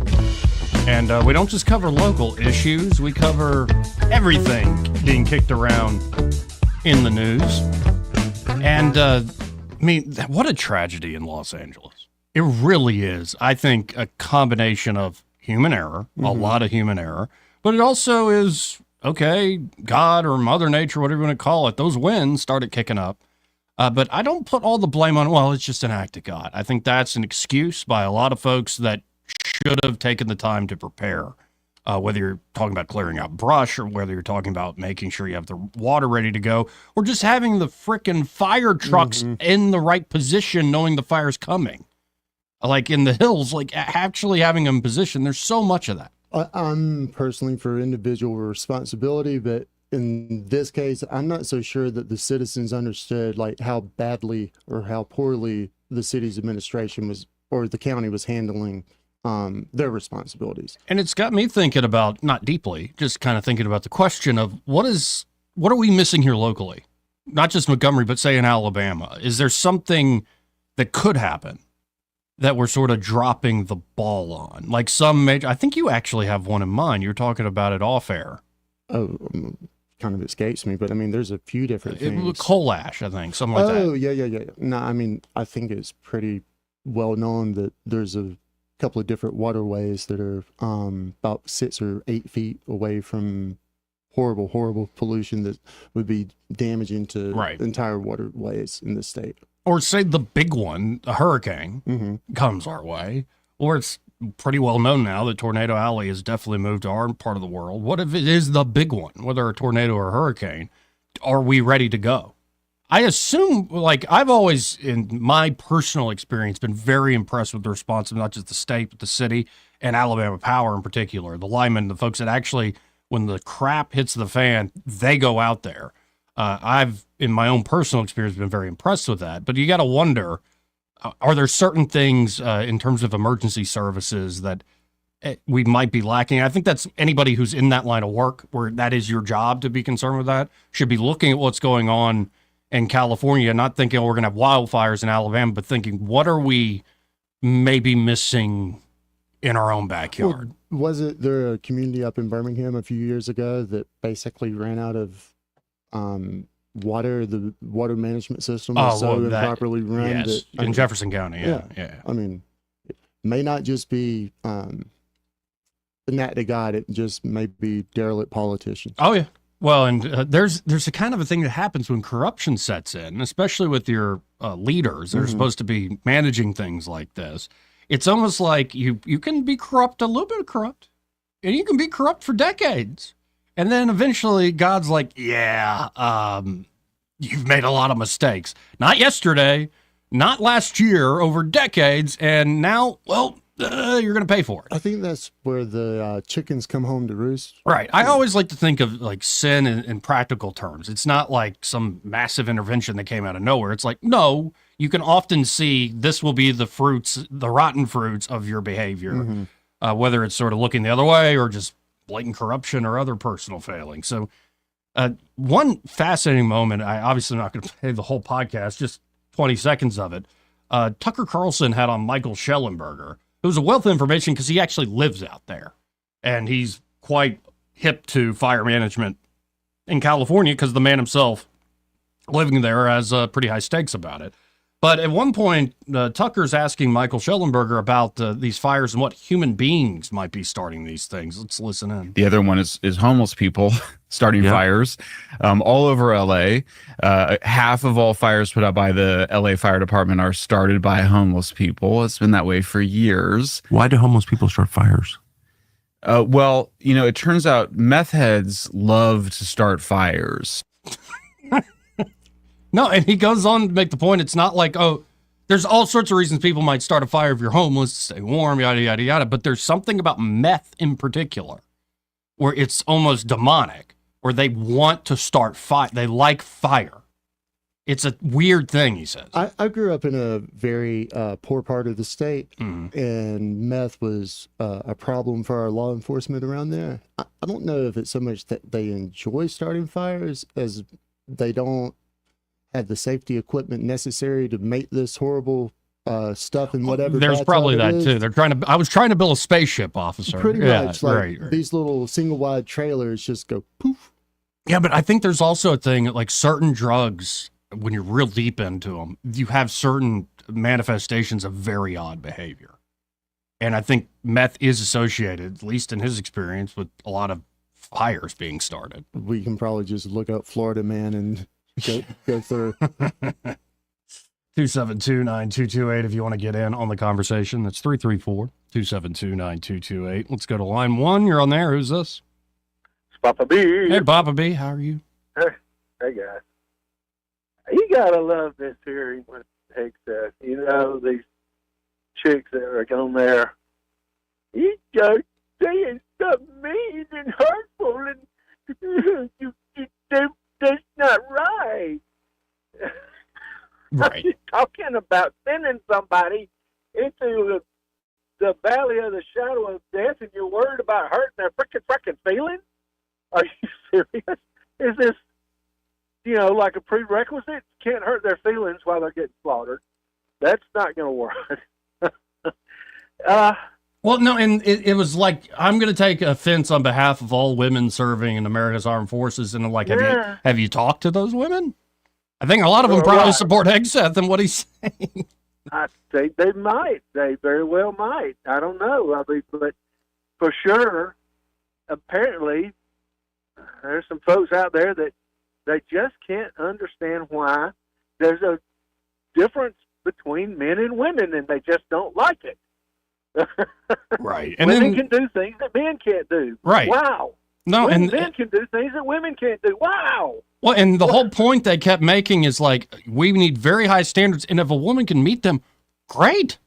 That gives you a unique asset. Okay. Like, I mean, and there are women out there who can do that, but and we're talking about the women without the Adam's apples. Right. Those, no, not the fake one, not the trans one. No, but there were so many moments where they were trying to get him, and he just backfired. I didn't get to this one earlier, Papa B. It's only about 50 seconds. This is Gary Peters of Michigan trying to do another gotcha here with Hegseth. Okay. I don't know of any corporate board of directors that would hire a CEO for a major company if they came and said, you know, I supervised 100 people before. They'd ask you, well, what kind of experiences you had? We need innovation. Can you give me an experience or your actual experience of driving innovation in an organization? Give me an example of where you have done Oh that. my goodness, Senator, absolutely. At Concerned Veterans for America, we created the Fixing Veterans Healthcare Task Force, a bipartisan task force that never been done before, to create policy, to drive policy change on Capitol Hill that organizations fought ferociously against. We got the VA Accountability Act passed and the Mission Act passed in a way that a nonprofit of our size, veterans organization, has never done. It's testified in all the letters that you put forward to the committee, which are on the record. Okay. I'm sorry I asked. This is why you don't let your junior staffers write your questions and you go in without actually vetting them. Wow. It's incredible. Oh, yeah. Oh, man. Don't you love it? Oh, and I mean, Pocahontas, classic Pocahontas. You bark, bark, bark, bark, bark, bark, bark. It's like some kind of hen crossed with a heifer making just a racket to hear herself. Oh, man, it's just awful to see what people like Hegseth have to go through, I guess. But, you know, it looks like he's winning the day. Oh, he shined, man. He's easily going to get it through, and I thought he handled his own very well. And this is just a preview of, I think, RFK Jr. I might be wrong about this, but I think RFK Jr., Bobby Kennedy Jr. will be the most fireworks. If you were using like boxing scorecards, I don't think that any of the judges would have awarded any rounds to the Democrats. No. Not at Well, I not a particularly like the one with Elizabeth Warren, too, by the way. That one brought the house down. If it were any other time in, in America when they had these hearings, that would be a mic drop moment where, okay, he's going to go ahead and go through. We're not going to ask him any more questions. But play that again when you get a chance, okay? I want to hear it again. Of course. Well, I appreciate it, Papa B. All right, bye. 272-9228. Here's the moment with Tom Cotton. Again, just to reiterate the point here. Let's listen in. President Trump indicated at all that he plans to rescind or alter that guidance? You're correct to point out, Senator, that these are the decisions that the Commander-in-Chief will have the prerogative to make. He has not indicated to me that he has plans to change whether or not women would have access to these roles.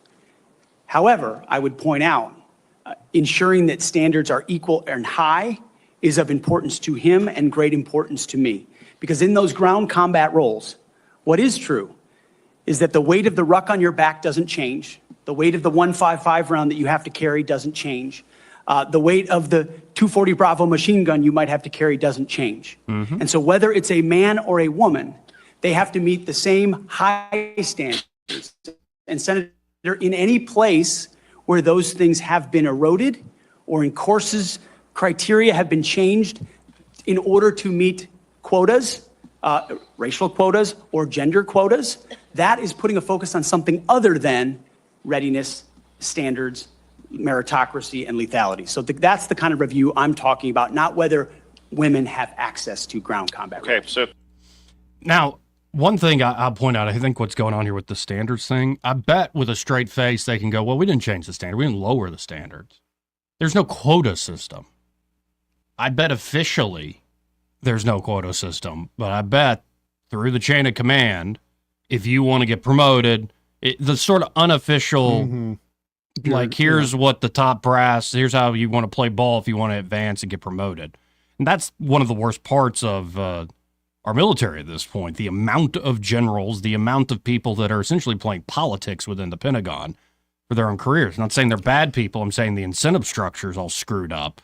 And I think it does lead to it goes to the extremism witch hunt as well, to where it maybe isn't always official policy, but it is definitely happening and being pushed behind the scenes.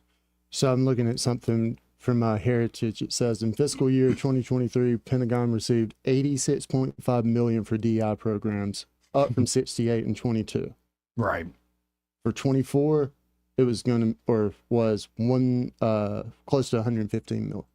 And by the way, just for Papa B, I'm going to play the Elizabeth Warren clip again. Let's listen in. In other words, you're quite sure that every general who serves should not go directly into the defense industry for 10 years. But you're not willing to make that same pledge? I'm not a general, Senator.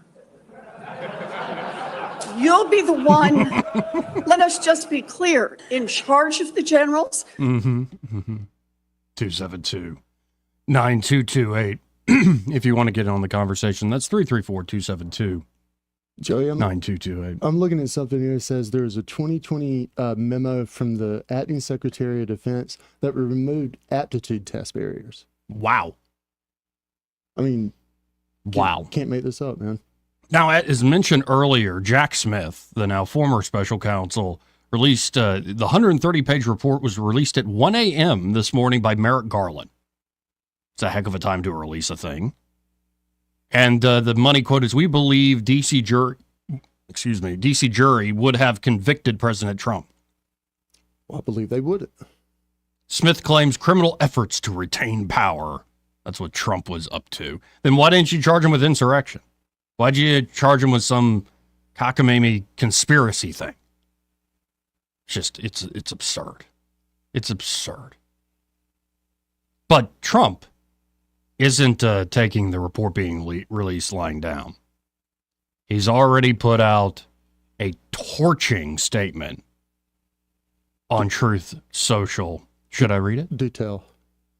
Why would deranged Jack Smith be allowed to issue a report, it's in air quotes, on a complete and total witch hunt against me strictly for political purposes when he was thrown off the case and ultimately dismissed by the DOJ? Therefore, to put it nicely, he was illegitimately involved in this political persecution, and all of the hundreds of millions of dollars spent on our hapless government were, simply put, wasted. He has already filled thousands of rejected statements and documents against me, which were a joke, and the public just voted for me in a landslide to be their president. So going hard at Jack Smith. And yeah, I tend to agree with Judge Napolitano that this is sort of a old news. Like anybody who's like, you can listen to Judge Napolitano or any like Jonathan Turley on Fox News, anybody. Like we're already pointing this out a year ago. And so this is just a quick dig on the way out the door that we're not happy about it. I wish they wouldn't have accepted his resignation and just bumped him down to whatever was above custodian and just kept him there. Right. Now, here is an older clip, not that old, but Kash Patel, who's going to be the incoming FBI director, most likely. Here's him talking about Jack Smith. Jack Smith has just been exposed by Judge Cannon of doing what? Lying to a federal court. These guys keep doing it. The judge just unsealed documents in the Jack Smith case down in Florida, which says the prosecutors themselves have admitted to tampering with evidence, to moving the very boxes from one location outside of D.C. to South Florida before they ever even charged Donald Trump. How in the world can you not be prosecuting and charging these constitutional gangsters that are at DOJ? And they learn it from the same place, the top down, the same AGs, the same DAGs, the same FBI directors who are cheering them on. I hope Judge Cannon, he's an actual fun legal thing that should actually be occurring. Judge Cannon should be implementing actual contempt proceedings against Jack Smith and the Department of Justice for lying to a federal judge and withholding evidence of exclusion and innocence from Donald Trump. Those contempt proceedings would be righteous, and I'd like to see those. Maybe we could put Jack Smith in prison. Righteous is the proper way to describe that, for sure. Your next head of the FBI. And so much of this, that's going to be a fun hearing when he actually has to go before the Congress. And it does seem like the consensus is, yeah, Hegseth really held his own on a lot of this stuff. I got a feeling Cash is going to use a little fire back. Little fire back? Yeah. Like just not be as polite as Pete is. Yeah, that might come to pass. Seems like he's got that temperament. 272-9228. Wait, I might get my wish that somebody actually goes. I don't think it'll be Patel, but not turned up to 11 like you want, but I bet it's going to be a little bit warmer in the committee room that day than it is right now. 272-9228 if you want to get in on the conversation. That's 334-272-9228. This is part of the program brought to you by Reed Ingram there at Sweet Creek Farm Market. Go by and see Reed Ingram at Sweet Creek. There's 2 miles south of Taylor Road here on Highway 231 in the area. And, of course, Sweet Creek has an award-winning cafe, so stop by there for a great lunch. Those sandwiches are freaking awesome. Or maybe some fresh produce, baked goods. Those cookies are also amazing. The swamp cookies, in particular, are very, very tasty treats. Or the layer cakes, or those hard-to-find jellies and jams that you might remember from your childhood, but you can't find it at the normal, like, chain grocery store. Well, Sweet Creek probably has it. They have all sorts of Alabama-made goods, whether you're talking food or fun little gifts and things that you can pick up there. And, of course, they always have something fun going on there at Sweet Creek. So like them on Facebook to see their latest, and it's not just big events they're putting on, but when they bring in certain products, fresh meat, Alabama-raised cattle, or fresh produce, they're always updating on the Facebook page. Here's exactly what we got in. And, of course, it's a great spot. Maybe you're not even hungry. Maybe you don't even want to do grocery shopping. You just want a place to go on a nice Saturday. Take the kids so they can get some energy out, run around with a huge playground area they have there. It's very much seated off the road. There's no worries in that regard. A lot of like the chickens and other farm animals running around. It's a great atmosphere for family. So if you're a mom, just want a great cup of coffee and a place for the kids to sort of play while you relax, maybe get some shopping done. That's Sweet Creek Farm Market. Again, find Reed Ingram there at Sweet Creek, and be sure to tell him that Joey, that fella on the radio, sent you. We'll be right back after this. Want to carry News Talk in your pocket? Download the News Talk 93.1 app from the App Store. Available on iPhone and Android. Never miss a moment. Download now. Sarah, Happy New Year. You look amazing. How are things with you and Mark? Lisa, I can't thank you enough for telling me about Montgomery Men's Health. We've totally rediscovered each other. Mark's working out. Oh, and we're doing more as a family than laying around watching TV. I told you, they're incredible. My husband and I had the same experience. It's like having that spark all over again, isn't it? Exactly. It's more than the physical. It's the connection, the energy. It's the best gift we could have given ourselves. This new year, make the resolution that changes it all. Montgomery Men's Health brings you proven options for ED, low testosterone, and enhancement. Reignite your drive, rebuild your confidence, and show up in the moments that matter most. Here's to more love and more joy in the year ahead. Cheers to that. Book your appointment today at MontgomeryMen'sHealth.com or dial 334-440-3663. That's MontgomeryMen'sHealth.com or dial 334-440-3663. Montgomery Men's Health, making it happen. Are you tired of the mainstream media's biased reporting? Do you want to stay informed on the news that really matters to you? Look no further than 1819 News. At 1819 News, we bring you the latest in Alabama news, politics, sports, culture, and more. We've assembled a team of journalists with Alabama values dedicated to the truth and the truth alone. Visit us at 1819news.com today. That's 1819news.com. Subscribe to our newsletter. Honest News, Alabama Values. This hour of news and views is brought to you by our good friends at Alabama Home Mortgage. Alabama Home Mortgage, 567-4223. Visit them on the web at myalabamahomemortgage.com. NMLS number 1586368. An equal housing lender. Hey, this is Randy with Super Phone Center on Burbank Drive. When we advertise with Blue Water Broadcasting, we get results. Spend your money where it counts. Blue Water Broadcasting. Blue Water Broadcasting is the #1 most listened to radio group in the River region. Find out how to put this reach to work for your business. Call us to find out how we can help. Blue Water Broadcasting. Local folk helping local business. This hour of news and views is brought to you by our good friends at Alabama Home Mortgage. Alabama Home Mortgage, 567-4223. Visit them on the web at myalabamahomemortgage.com. NMLS number 1586368. An equal housing lender. The Rich Thomas Weather Network is brought to you by Earnest Financial. If you're tired of losing your money in the stock market, call David Earnest, 334-279-7431. Earnest Financial, LLC. Well, hi, everybody. Our much cooler than normal January continues with a high temperature today, barely up to about 50 with mostly sunny skies.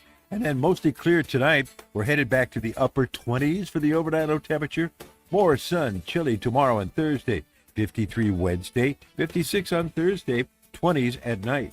The warmest day of the work week will be Friday with a high near 60, but the risk of showers beginning late Friday night, and a wet day Saturday.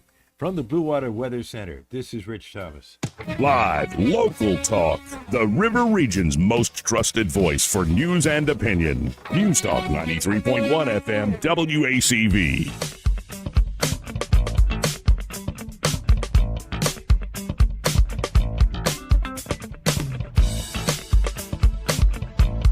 This is a Trump country. We live in the Southeast. We drink sweet tea. We don't drink socialist Kool-Aid. Joey Clark. Welcome back to Joey Clark Live. Be sure to like and subscribe on Joey Clark Live on YouTube, or just follow me on the X platform. We also stream on Facebook at Joey Clark. And Senator Katie Britt has teamed up with, a fella she's been teaming up with. I'm not talking about Fetterman. Her and Fetterman are besties for the resties. What I'm talking about is Ted Cruz. Mm-hmm. I think she did campaigning for Cruz's reelection. They worked together on that IVF bill. Mm-hmm. And so they have a new one. Well, it's actually sort of a repeat. We're going to try to do it again. But U.S. Senators Katie Britt and Ted Cruz reintroduced an amendment to the U.S. Constitution to impose term limits on members of Congress on Monday. Hear, hear. The proposed amendment would limit U.S. senators to 2 6-year terms and U.S. House of Representative members to 3 2-year terms. According to Brett, term limits would get Congress, quote, working for the American people once again. Our country deserves leaders truly accountable to the people they serve, which is why I proudly co-sponsor the U.S. Term Limits Amendment as one of my first actions in the 119th Congress. I am honored to fight for Alabamians and will continue supporting reforms to get Washington working for the American people once again. That is, Brett put that out as they are announcing the amendment. Ted Cruz added, term limits are critical to fixing what's wrong with Washington, D.C. The Founding Fathers envisioned a government of citizen legislators who would serve for a few years and return home, not a government run by a small group of special interests and lifelong permanently entrenched politicians who prey upon the brokenness of Washington to govern in a manner that is totally unaccountable to the American people. Term limits bring about long overdue accountability. Of course, Britt and Cruz sponsored the same amendment in the 118th Congress. But U.S. Term Limits Regional Director Shanna Chambly, who's from Alabama, hey Shanna, she used to be on these airways. Maybe we need to get her back on. Said of Britt's support, quote, U.S. Term Limits is proud to acknowledge Senator Britt as a champion of term limits. It is a recognition that the seniority system just isn't working, and Congress as an institution, or that's how I say it, needs to be reformed. And a bunch of folks jumping on with this, including Mike Lee, Rick Scott, Rand Paul, Todd Young, Steve Daines, Cynthia Lummis, Bill Hagerty, Eric Schmidt, Roger Marshall, Jim Banks, a lot of senators jumping on board this. I wonder I would have to look at the exact language. I've had Cruz or Britt in front of me. I ask, does it have a grandfather? Oh, I can pretty clause? much guarantee. Because that's really the only way to actually advance this down the field. You know, worked with USTL in the past. Yes, sir. That was kind of the gentleman's agreement. It wouldn't, go into effect until data passage. So you've been there for 40 years. Guess what? You still get 18. Oh, okay. So as soon as it goes into effect, though, so say everybody would start off at 0. Okay, but you're not grandfathered in the sense that you could keep running. You would be limited to that term limit. Okay, that makes sense. So you can still run, like say if you're a senator, you can still run for 2 more terms, even if you've been there 40 years. But you can't do more than that. Unless you wanted to go down to the House. Yeah. What a promotion. 272-9228. I think it's a good idea. I just don't know if it'll actually get through. Given the political landscape right now, if I were the Republicans, I'd ram it through the Senate and force the Democrats in the House not to vote on it. Here. I like the idea. I just don't see it happening anytime soon. And maybe this is something that the new media, like if say you got Elon Musk and Trump pushing this, right? I think you could get it done. Well, part of the there's numerous examples of people who, agreed to sign the U.S. term limits pledge, that they stick by this. And as soon as they go to D.C., they'll offer their own version of a term limits bill so that on their campaign material they can say that they supported term limits, and knowing good and well that it's just a poison pill that pretty much just dilutes the support. You're allowing half the candidates to support this, and some other people to support something that's not ever going to make it out of committee, and everyone can say that they supported term limits. But they don't. No. So I mean, like an actual effort, like. Well, if there was an actual effort, it'd pass. Yeah. I mean, it would have passed last session or the session before that. It's the only issue that I know of that has above 80+% amongst Democrat and Republicans. Yeah, it's amazing, by the way, how those very popular things, like 80% support in the public, just don't happen. Yeah. No. But if you let me have a pet project that I need to get reelected on, boy, that'll see. Sell through. And also here, Alabama's members of Congress commemorate 4th anniversary of Huntsville's selection as best home for Space Command. Now, I think this is going to get done. On Monday, Senators Tuberville and Brett, along with Representatives Dale Strong, Barry Moore, Robert Adderholt, Gary Palmer, pushed a resolution recognizing Monday as the 4th anniversary of the U.S. Secretary of the Air Force naming Redstone Arsenal as the best place for Spacecom. Trump selected Huntsville after the U.S. Air Force announced on January 13, 2021, that Huntsville would be the best suited location for Spacecom. Out of 6 candidate locations, Colorado came 5th among the suggested locations. So, yeah, maybe Biden could have done it with more straight face if he'd gone with the place that was second, but I'd imagine it was another red state.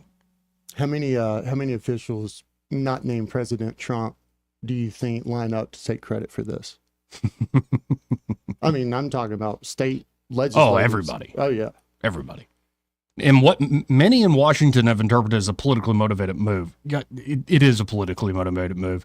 The Biden administration decided in 2023 to select Colorado as the headquarters for the Spacecom location, despite the previous Trump administration selecting Huntsville. An NBC News report at the time claimed multiple U.S. officials claimed Biden was working to undo a Trump-era decision to move Space Command to Alabama due to the state's abortion laws. But Tuberville says, quote, 4 years ago, the Secretary of the Air Force declared Huntsville, Alabama as the best place for U.S. Space Command over 6 other locations considered, Tuberville said. Multiple military leaders and studies have made it abundantly clear that Spacecom's rightful home is in Huntsville. But Joe Biden decided to let politics get in the way of what is best for our national security and defense. As Alabama's voice on the Senate Armed Services Committee, I will continue fighting to bring Spacecom to its rightful home. I'm honored to join my Alabama colleagues in this effort. So I think this actually does get done at the end of the day. By the way, while focused on state stuff, I read this yesterday, so I won't read it again. But if you want to read my op-ed yourself, it's simply titled, I pray Governor Kay Ivey doesn't resign. Why do I say that? I'll give you the long and short of it. I pray for Ivey's endurance and fortitude, and I pray for this because Alabama deserves an open gubernatorial race without someone running as an incumbent governor. Not since the 2010 governor's race has there been an open field without the power of an incumbent at play. By 2026, that will have been 16 years. Incumbency should be earned at the ballot box, not inherited because of some scandal or the tragedy that waits all of us lucky enough to grow old. Without an incumbent governor in the race in 2026, the people of Alabama are much more likely, much more prone to deliver a surprise to the establishment of Montgomery. I think that's, maybe they don't. But, let's at least kind of open this thing up. 16 years is a long freaking time. That was the start of my young career, that 2010 election. I was still in college at Auburn. I remember coming to intern for Dan Morris and met some of Bradley Burns' guys. And actually, because I was like, well, I'm a poli-sci guy, and I read up a little thing like, I'll go do this, this, and this. And the guy's like, well, actually, this is pretty good. You should stay in touch. And, if you want to work on campaigns. And, I didn't follow up, of course. Well, they saw you as free labor, Joey. Yeah, it's like, hey, does Bradley Byrne want a stoner on his campaign? I got a lot of ideas, man. May have been a few of those. I want to work real hard. but I got a lot of ideas. Oh, you don't want to work hard? I want to be the idea guy. There's a lot of those. my joke is the only 2 jobs in the country that people can tell you how to do it better is Little League umpire and political consultant. There you go. 272. Everyone's an expert. 9228. I mean, you agree with this idea that, like, I don't know if it's going to happen or not. It could just be the same old scuttlebutt that's kicked up every few months about Ivy's, say, fortitude. But I think it would be good for the state if she actually sees this through. And I'm not knocking Will Ainsworth. I'm saying even Will Ainsworth, who I tend to like, needs to earn it. Whoever it ends up being, it doesn't need to be like a gift at the last second. It doesn't work that way. It shouldn't work that way. I don't understand how, on one hand, Ivy's obviously got faculties, strong or well enough to be able to do day-to-day operations. I mean, just look at her activity the last 6 months, some of her decisions and some of the hard choices that she's made. You got to be there to kind of do those things. But now, all of a sudden, well, she may not be there. She might be checked out some of the times. Like, you can't have it both ways, guys. Yeah, Laniap got a hold of a schedule, like 3 months of the schedule from last year, and most of the days ended at 3 p.m. Okay, but which I'm like, well, that's my schedule, and she's the governor, not some jackass on the radio, so that doesn't cut it. Well, you want my schedule, you come do my job. I want to see all the schedules. Let's see all the constitutional officers. Yeah. Let's see how jam-packed their days are. Let's see, how many ribbons they're cutting or which constituent groups they're meeting with. That's a good question. Yeah. Because is there anybody in a statewide constitutional office that we really don't like? Because I like Young Boozer. I like Rick Pate. I like Wes Allen. I'll say I love Andrew Sorrell. Really like him. But I do wonder how much are you hitting the pavement in those jobs? Well, if you're Rick Pate, you're probably traveling a good bit. I mean, you got to get out and see the people. And Secretary of State is a lot more than just elections, folks. There's a lot in that job. I think Sorrell is just a workhorse. Well, Young Boozer, like, I have nothing bad to say about that man. There's got a reason. Great name. He really does have the best name. Got him elected. And I think he's good at his job, too. Can you name one campaign position that he made during his run? Young Boozer, though. No, I think he's a very competent guy. And I want to try to convince him, and I know I'm not the only one. It's like, if the state doesn't authorize you to, like, buy Bitcoin holdings direct, like, at least get some exposure with these spot ETFs, man. Sorry, the inner stoner coming out. Come on, man. Let's do this thing, man. You say stoner, maybe visionary. I mean, this is college, not now. Visionary. I'm on a vision quest. Mr. Secretary of the Treasury, I'm on a vision quest. I had a dream last night. You should buy this. We do have some Indian land around here somewhere. Yeah, it's more like, it's obvious. Like, I want somebody who can hold their own at a press conference, who could hold their own on any show around the state, and communicates on a frequent basis, who seems to have the youth and energy to be a vigorous executive. That's what I want. Because for instance, you look at Ron DeSantis. Is he perfect? No, but he's doing great things. Why can't we do that here? Why? Well, there's a lot of reasons why we can't do what Florida's doing or Georgia's doing or Tennessee's doing. I mean, a lot of it stems from about 2.5 miles west of here, but Oh, the Goat Hill folks? Yeah, well, that's to do with a particular culture down there. Maybe they changed their stripes. Maybe they imposed term limits on themselves. Maybe they impose campaign finance. No, the U.S. Congress is going to do that long before the state of Alabama. Ethics reform. We'll see. Eliminate some dark money. We'll see going into the session. Because everybody's wondering, is gambling going to come back up? But I don't. I think it's got to start. Anthony Daniels said this to me. I think it's going to have to start in the Senate because they're the ones who rejected it. And unless they get it done very early, I think it's still too complicated. And I've always said the dynamic in the state is, number one, people who just don't want any gambling. And the more I listen to them, by the way, y'all have a good point. Number two, though, you get all the different interests that want to cut of this before the people ever get to vote on it. And in fact, they'll hold out things the people clearly want, like a clean lottery, which is never a clean lottery. That's what we should change our state motto to. Let's just hold off until the politicians get their cut. Yeah, well, right. I mean, that's pretty much. Somebody's got to feed these crabs in a bucket. There's plenty of lobbyists to do that. Yeah, I mean, if you push me in an ideal world, I would be like, yeah, you could legalize gambling, but just make it like the most open kind of like, let's come up with a system that has no fear or favor to any interest and sort of just let the thing run. But that's not how it works. Picking who's going to profit or who's going to, no, man. I mean, there's so many different things. I mean, the cannabis thing, for example.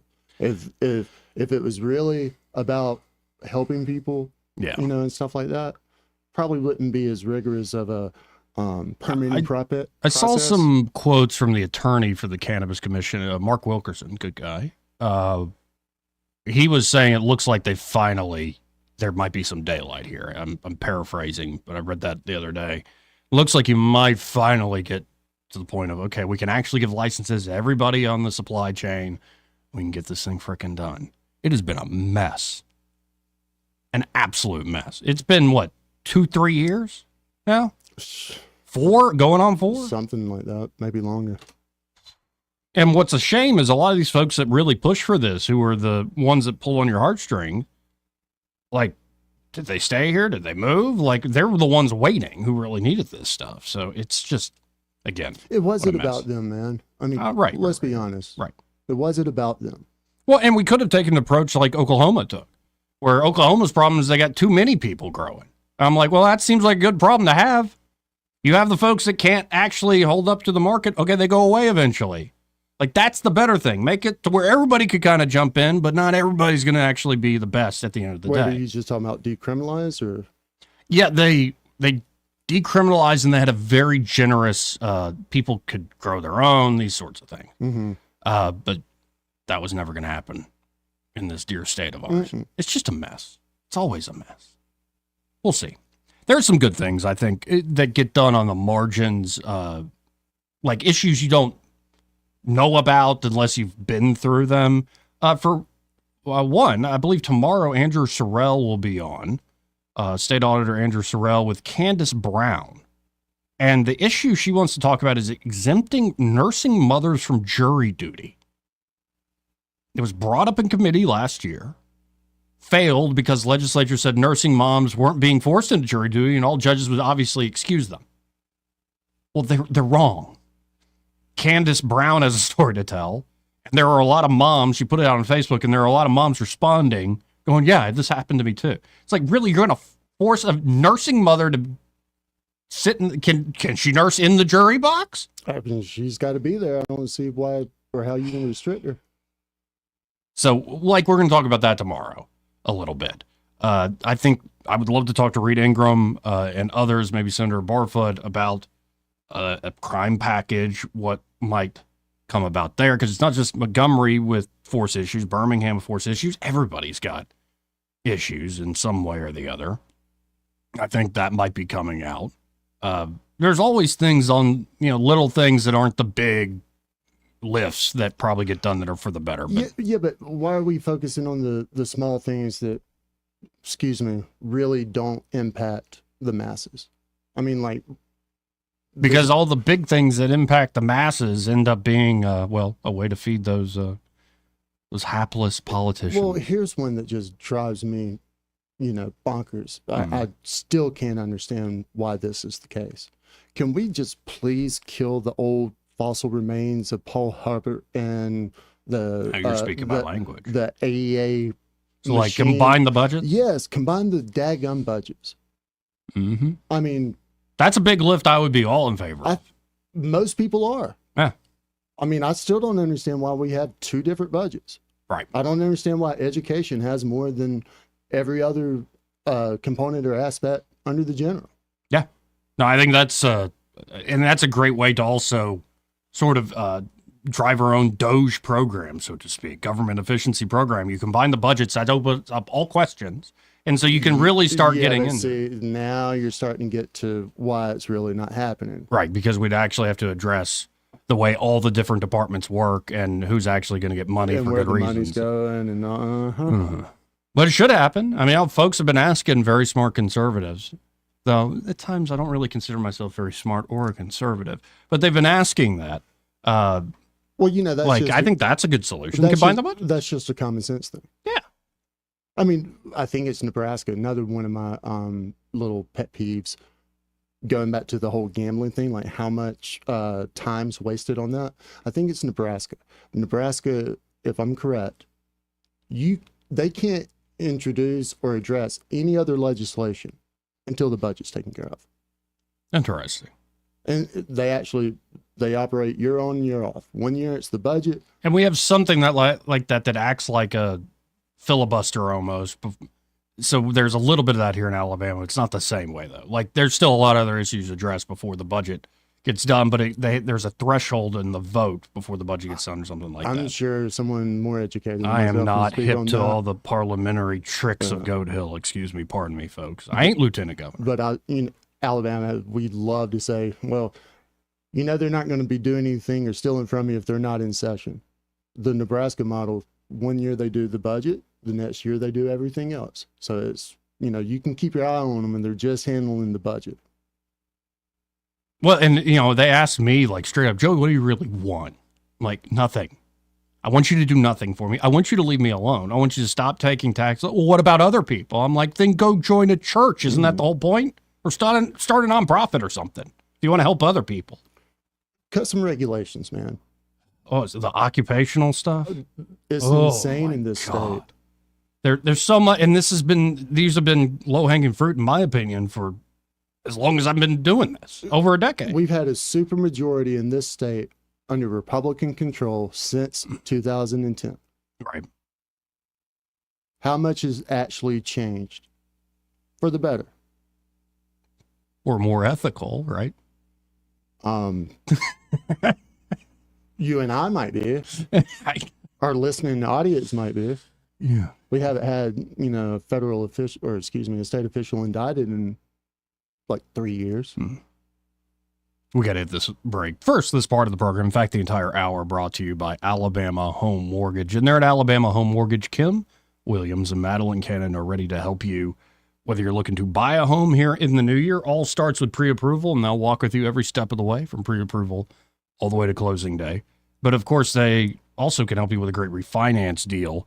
So if you're looking to get debt off your back, especially credit card debt, or maybe you're just looking to take cash out for other reasons, reinvesting in yourself, your property, your family, it's your money, and they can help you, get the best possible deal there at Alabama Home Mortgage. So call them today at 567-4223. That's 567-4223, or you can visit them on the web, apply online. Quick, easy process at myalabamahomemortgage.com. There is a difference in mortgage companies like Kim and Madeline. Prove that to you today. NMLS number 1586368, an equal housing lender. He may not know whether he's coming or going, but whether you're going to work or coming home, Greg Budell is there. Mornings 6 till 9 and afternoons 3 till 6. Only on News Talk 93.1 FM WACV. Looking to sell or maybe for your dream home or the perfect piece of land? I'm Hannah Grantham. And I'm Eddie Bader. Together, we're your go-to real estate team at Forest Meadows Homes and Land. Whether you're buying, selling, or looking to invest, we know the Central Alabama market inside and out. From cozy homes to sprawling estates, we make finding the right property easy and stress-free. With us, you're not just a client, you're a partner. We're here for all your real estate needs. Let us show you that not all agents are the same, and let's make your real estate dreams a reality. Call us today, 334-322-0662. Now you can add the power of digital advertising to the #1 reach of radio. Let Blue Water's 20 years of local advertising and marketing success show you how. Grow your business with a complete suite of digital solutions, combined with the reach of the most listened to radio group in the River region. Call us or go to BlueWaterBroadcasting.com to find out how we can increase your return on investment. Blue Water Broadcasting, local folks helping local business. For more information, send an email to digital@BlueWaterBroadcasting.com. When you need a new door or window replaced, you want it done right. Someone who delivers expert craftsmanship every time, experience is a must. Listen, Davis Door and Sash. They can show you new doors and windows that can help you lower your utility bills and boost energy efficiency. DavisDoorandSashAlabama.com or call 334-288-6010. Davis Door and Sash, the perfect fit for your home. This hour of news and views is brought to you by our good friends at Alabama Home Mortgage. Alabama Home Mortgage, 567-4223. Visit them on the web at myalabamahomemortgage.com. NMLS number 1586368, an equal housing lender. The River Region's News Talk Station. News Talk 93.1, WACV. News Talk 93.1. Joey Clark. Welcome back. Quick segment here before we hit the top of the hour break. There's often confusion when you talk about the power elite and how the elite run things, that, you're getting into conspiracy land where you're going to talk about this family, that family. No, it's not how that works. Yes, there are conspiracies and people have schemes and gambits and all sorts of things that they're up to, especially very powerful people with a lot of money and say pull. But that's not how I think most of this works. When you want to really get into what is it when we talk about the ruling elite, the power elite, whether it's in corporate media or academia or the halls of power in government, it couldn't function as a conspiracy back room. It has to function as something a little more organic. And to explain this in 40 seconds, we have my former babysitter, George Carlin. You don't need a formal conspiracy when interests converge. These people went to the same universities and fraternities. They're on the same boards of directors. They're in the same country clubs. They have like interests. They don't need to call a meeting. They know what's good for them, and they're getting it. And there used to be 7 oil companies. There are now 3. It will soon be 2. The things that matter in this country have been reduced in choice. There are 2 political parties. There are a handful of insurance companies. There are about 6 or 7 information things. But if you want a bagel, there are 23 flavors because you have the illusion. You have the illusion of choice. Right. And obviously that clip's a little dated because the information flows. I think that's where the elite are now really bleeding out power. And it's a beautiful thing to behold. Was this Bill Maher about 96? Yeah, probably politically incorrect, that show. Which I say bring back. Get rid of the real time. Bring back politically incorrect. Hey, look at the time. We got to hit this top of the hour break. Be right back. Broadcasting from the Riverside Chevrolet Master Control Center, this is WACV Cusana, News Talk 93.1 FM. When it's Chevy, it's Riverside. With SRN News, I'm John Scott. Chairman Roger Wicker says Defense Secretary nominee Pete Hegseth will shake up the Pentagon. Today's hearing starts a week-long marathon as the Republican-led Senate rushes to have some of Donald Trump's cabinet picks ready to be confirmed as soon as Inauguration Day, January 20th. Winds increasing in Southern California, exacerbating the deadly wildfire threat. The death toll stands at 24. If the Israel-Hamas ceasefire deal goes according to the current draft, the fighting will stop in Gaza for 42 days. Dozens of Israeli hostages and hundreds of Palestinian prisoners will be freed. In this first phase, Israeli troops will pull back to the edges of Gaza, and many Palestinians will be able to return to what remains of their homes as stepped-up aid will flow in. This is SRN News. Making America great again starts with making America healthy again. Charlie Kirk here. I lost 40 pounds with the PhD weight loss and nutrition program. And 2 years later, I haven't gained a pound back. I started the PhD weight loss program because I need to be healthy to keep up with my crazy schedule. Most people start a weight loss program to get healthier. So why is Big Pharma spending millions to convince you to use their weight loss injections that do just the opposite? They have harmful side effects and lifelong dependency. Take a natural approach that isn't connected to a Big Pharma bottom line. PhD changes the way you think about food. They custom design a plan that is simple and works with your schedule. You'll learn to quiet cravings and finally release the unhealthy belly fat. You won't be hungry, and you'll never take medication.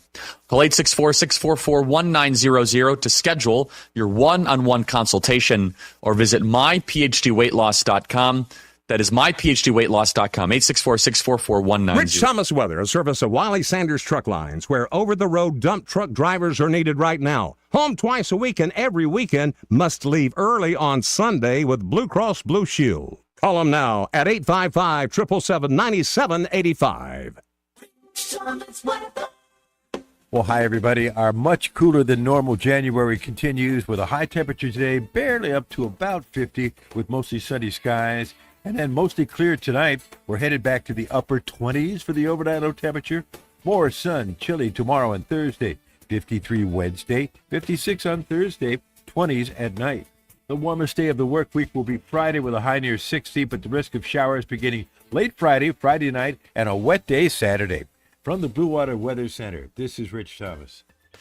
Whether you're buying a home or auto or consolidating debt, CB&S Bank's personal loans get you where you need to go. Go to cbsbank.com to find a location near you or apply online today. All loans subject to credit approval, member FDIC, and equal housing lender. 1819 News. The current Blount County District Attorney, Pamela Casey, announced at the start of this week that she plans to run for the Alabama Attorney General's office in 2026. Casey will run as a Republican. Current Republican AG Steve Marshall is term limited to this office and will not be able to run again for the office in 2026. Casey told 1819 News that she is a career prosecutor, not a career politician, and that is what the Attorney General's office needs. Casey says she will definitely be addressing the crime issue across the state and that she'll work with the Trump administration in regards to illegal aliens committing crimes here in the U.S. Casey became the youngest female district attorney in the state of Alabama when she was sworn into office in 2011 at the age of 29. I'll be back with more Alabama stories after this. I'm Amy Beth Shaver with Alabama Unfiltered Radio, and when I need the news and I need it fast, I turn to Andrea Tice and the Daily Detail. On my way in, it is the most convenient, best way for me to digest what's going on so that I can use it for our show. She tells you what's going on in Alabama that day first and fast. So listen to the Daily Detail with Andrea Tice. Don't miss out. The Daily Detail is available wherever podcasts are found. A 22-year-old Baldwin County man is facing charges that involve rape of a woman and abuse of the woman's child. The investigation into Gavin Jernigan was started by the Baldwin County Sheriff's Office this past December. Jernigan is accused of threatening to kill the child in order to get the female victim to not resist the sexual assault. Bond for Jernigan was set at $231,000. Should he make that bond, he must remain on house arrest with an ankle monitor. A prayer vigil was held this past Monday night in Marion County in regards to a missing woman. Family and community members took part in the prayer meeting for Chastity Terry, who was last seen January 10th. I'm Andrea Tice. For more news affecting Alabamians, go to 1819news.com. And while you're there, subscribe to the daily newsletter. This hour of News and Views is brought to you by our good friends at Cole Plumbing, 279-8919. Cole Plumbing is number one in the number two business. You don't have to dig a hole. They have proprietary pipelining technology. Ask them about their tankless water heaters. Remember, when you have trouble with your bowl, call on Cole. Hey guys, this is Todd Clark with River Region Contracting, your premier roofing contractor in Central Alabama. So remember the name, River Region Contracting, for all your roofing needs. We're not affiliated with any other roofing company in the River Region. We've been in the roofing business since 2005. We don't have to buy our leads, and we don't have to knock on doors when the storms come around. We have thousands of satisfied customers throughout Central Alabama. So call us at 334-356-8635. That's 334-356-8635. The views and opinions of the following program are solely those of the host and other contributors. These do not necessarily represent those of Liberty Acquisitions 825, Blue Water Broadcasting, its management, staff, or any advertisers.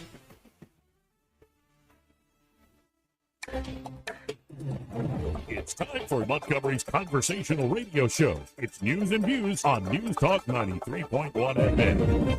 To join the conversation, call 272-9228.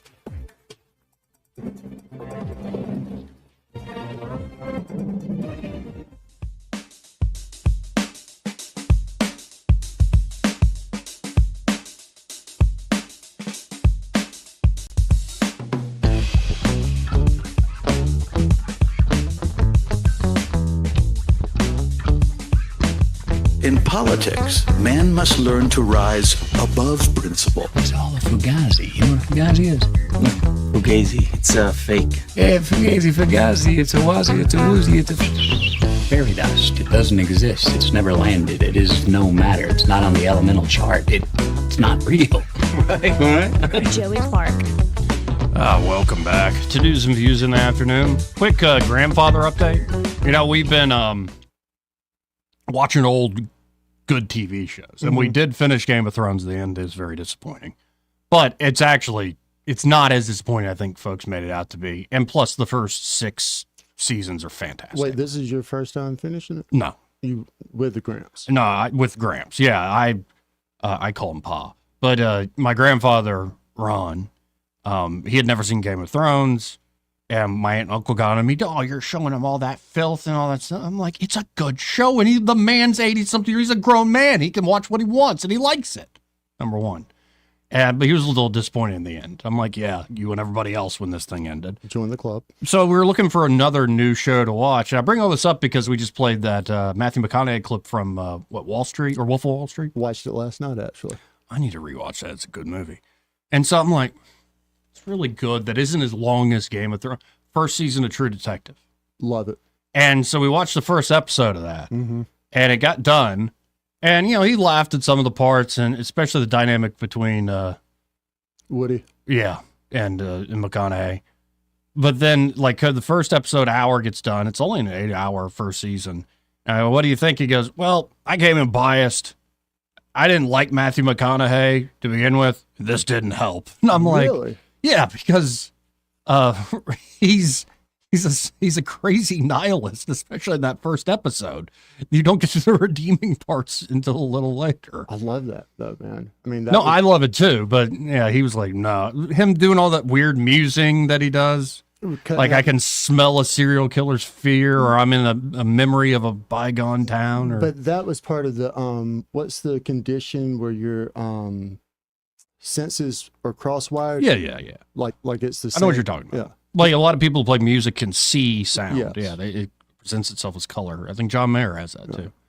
I can't remember the fancy scientific word when senses cross. Mushrooms? Psilocybin? No, it's not. It's naturally happening in some people. But, I tried. I guess if y'all have any suggestions for really good shows for me to watch with my grandfather, please call me up, 272-9228. I'm taking all suggestions. My new favorite is Landman. Landman, okay. If you're a Billy Bob Thornton fan. I've been seeing the short clips, and it is engaging. And Billy Bob Thornton, I like that guy a lot. He's an actor. The realist, or the reality of how he explains the industry and what oil means to not only our economy, but the world's economy. There's a scene that he's explaining it to some cartel members that are flying drugs into the little part of Texas and dropping them off or whatever. So they threaten Billy Bob's life. And Billy Bob's like, do you think this is going to matter? You killed me. There's going to be 100 more of me come. You killed them. Yeah. It's just going to keep coming and coming. Your industry makes X amount of millions or billions of dollars a year. We do that in a month.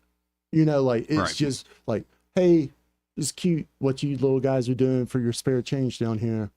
We run the world. It's just. And that's a newer show. That just came, Landman. I think it's Paramount. Okay, I've got that. I think it's Paramount. I think I have that. Yeah. But I tend to rotate the different streaming services. Let's go to line 1. You're on there. Who's this? Hey, this is Tim. How you guys doing today? Good. Well. Okay, now this is slightly dated, but not so much that you won't enjoy it, and you've probably seen it, but if not, you've got to watch it. In my opinion, greatest series ever. The Wire. 24. 24. Kiefer Sullivan. Man, that keeps you going. You want to go to the next episode. You binge that show if you don't watch it. Oh, no, you do. And I'll tell you, the one that followed that, Prison Break, you would think would be so stupid. It ended up, if y'all haven't seen it, great show. I'm just telling you. Okay. Great show. 24 in Prison Break. Guys. Appreciate it, Tim. There you go. Bye. The Wire is my favorite show of all time. The Wire. Okay, I'm putting that down. Doesn't exactly hold up from production value, but as far as layered stories, narratives, everyone cross-sectional is great. Let's go to line 3. You're on there. Who's this? Speaking of great shows, have you watched any of the debacle in the confirmation today? Oh, yeah, we spent the entire first hour playing clips of that I thing. missed that part. You know, I got to say one thing. That one woman there, you know the one I'm talking about, Joey, the blonde, silver-haired Kirsten Gillibrand. Democrat that was just Karen. Is her name Karen? I think is what it is. And she was just, but you know what? These Democrats get me.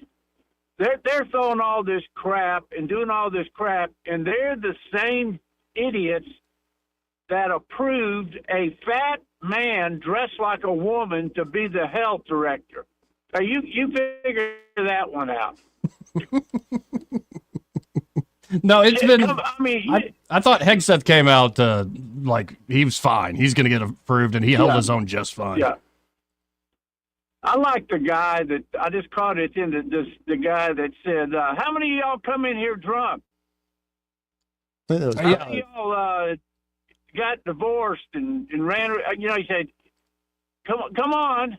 Here, I've got the clip here. It's Mark Wayne Mullen. It's short. Let's play it for the folks who haven't heard it, Jim. Senator Kaine, or I guess I better use the senator from Virginia, starts bringing up the fact that what if you showed up drunk to your job? How many senators have showed up drunk to vote at night? Have any of you guys asked them to step down and resign from their job? And don't tell me you haven't seen it, because I know you have. And then how many senators do you know have got a divorce before cheating on their wives? Did you ask them to step down? No. But it's for show. You guys make sure you make a big show and point out the hypocrisy because the man's made a mistake. And you want to sit there and say that he's not qualified? Give me a joke. I mean, it is so ridiculous that you guys hold yourself as this higher standard and you forget you got a big plank in your eye. Man, that's good stuff. Man, I mean, these Democrats, they're never going to learn, Joey. They didn't get the hint from the last election. Good grief. Yeah.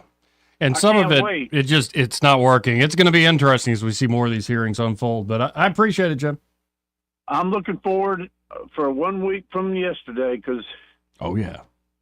6 days, baby. 6 days. Buckle up. Y'all have a good one. 272-9228. Line 4, you're on there. Who's this?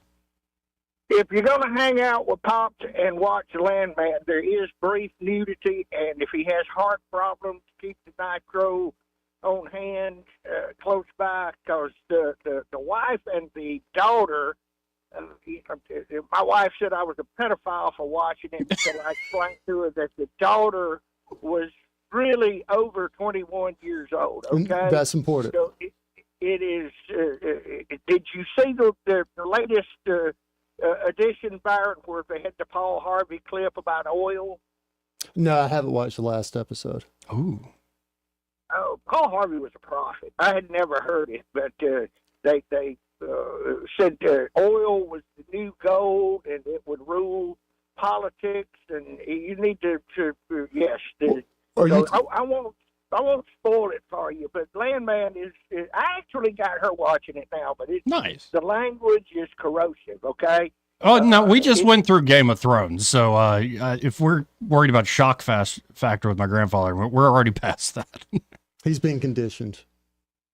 Okay, well, you'll be fine. But let me digress a minute. You guys were talking about what could happen locally, disastrous, and Byron was on the fringes of coal ash. And yes, the EPA ruled that Southern Company had to move the coal ash. It presents a problem of where you're going to move it to, but it's not just the rivers and the coal ash. You go to the health department's website and pull up the do not eat fish species on the website for the health department. So the health department goes and catches the fish and tests them, and they've got lead, mercury, all the toxic chemicals. And so, okay, where's it coming from? It's coming from all the industry, the paper mills, everything up down the river. They're allowing them to dump toxic materials in the river. So, when I pick at Eddie about the Coosa being the toilet bowl, I'm serious. It's a toilet bowl. Test the water. So you go back to conservation, they all are on the same team. So what conservation wants to do is tell the hunter or the fisherman, we're going to limit your creel because you're overfishing, when it's actually the quality of the water is why the species is suffering. There you go. Why are you not getting together? Hey, conservation, call the health department and see what the chemicals are, and then call the environmental or ADM and ask them why the hell they're letting the industries pump poisons into our rivers. So, yes, coal ash is going to be one day a major catastrophe, but the pollution catastrophe is already there. I mean, what you go up and down the Alabama River, any river you want at the Bay, the Delta, which is, if you've never seen the documentary from Ben Raines called The American Amazon, pull it up and watch it. It's just strictly about the Mobile Delta, the 5 rivers that flow. You've got the Spanish Appalachian, Kennesaw, Mobile, that form the Delta, which is, you talk about biologically diversified. Right.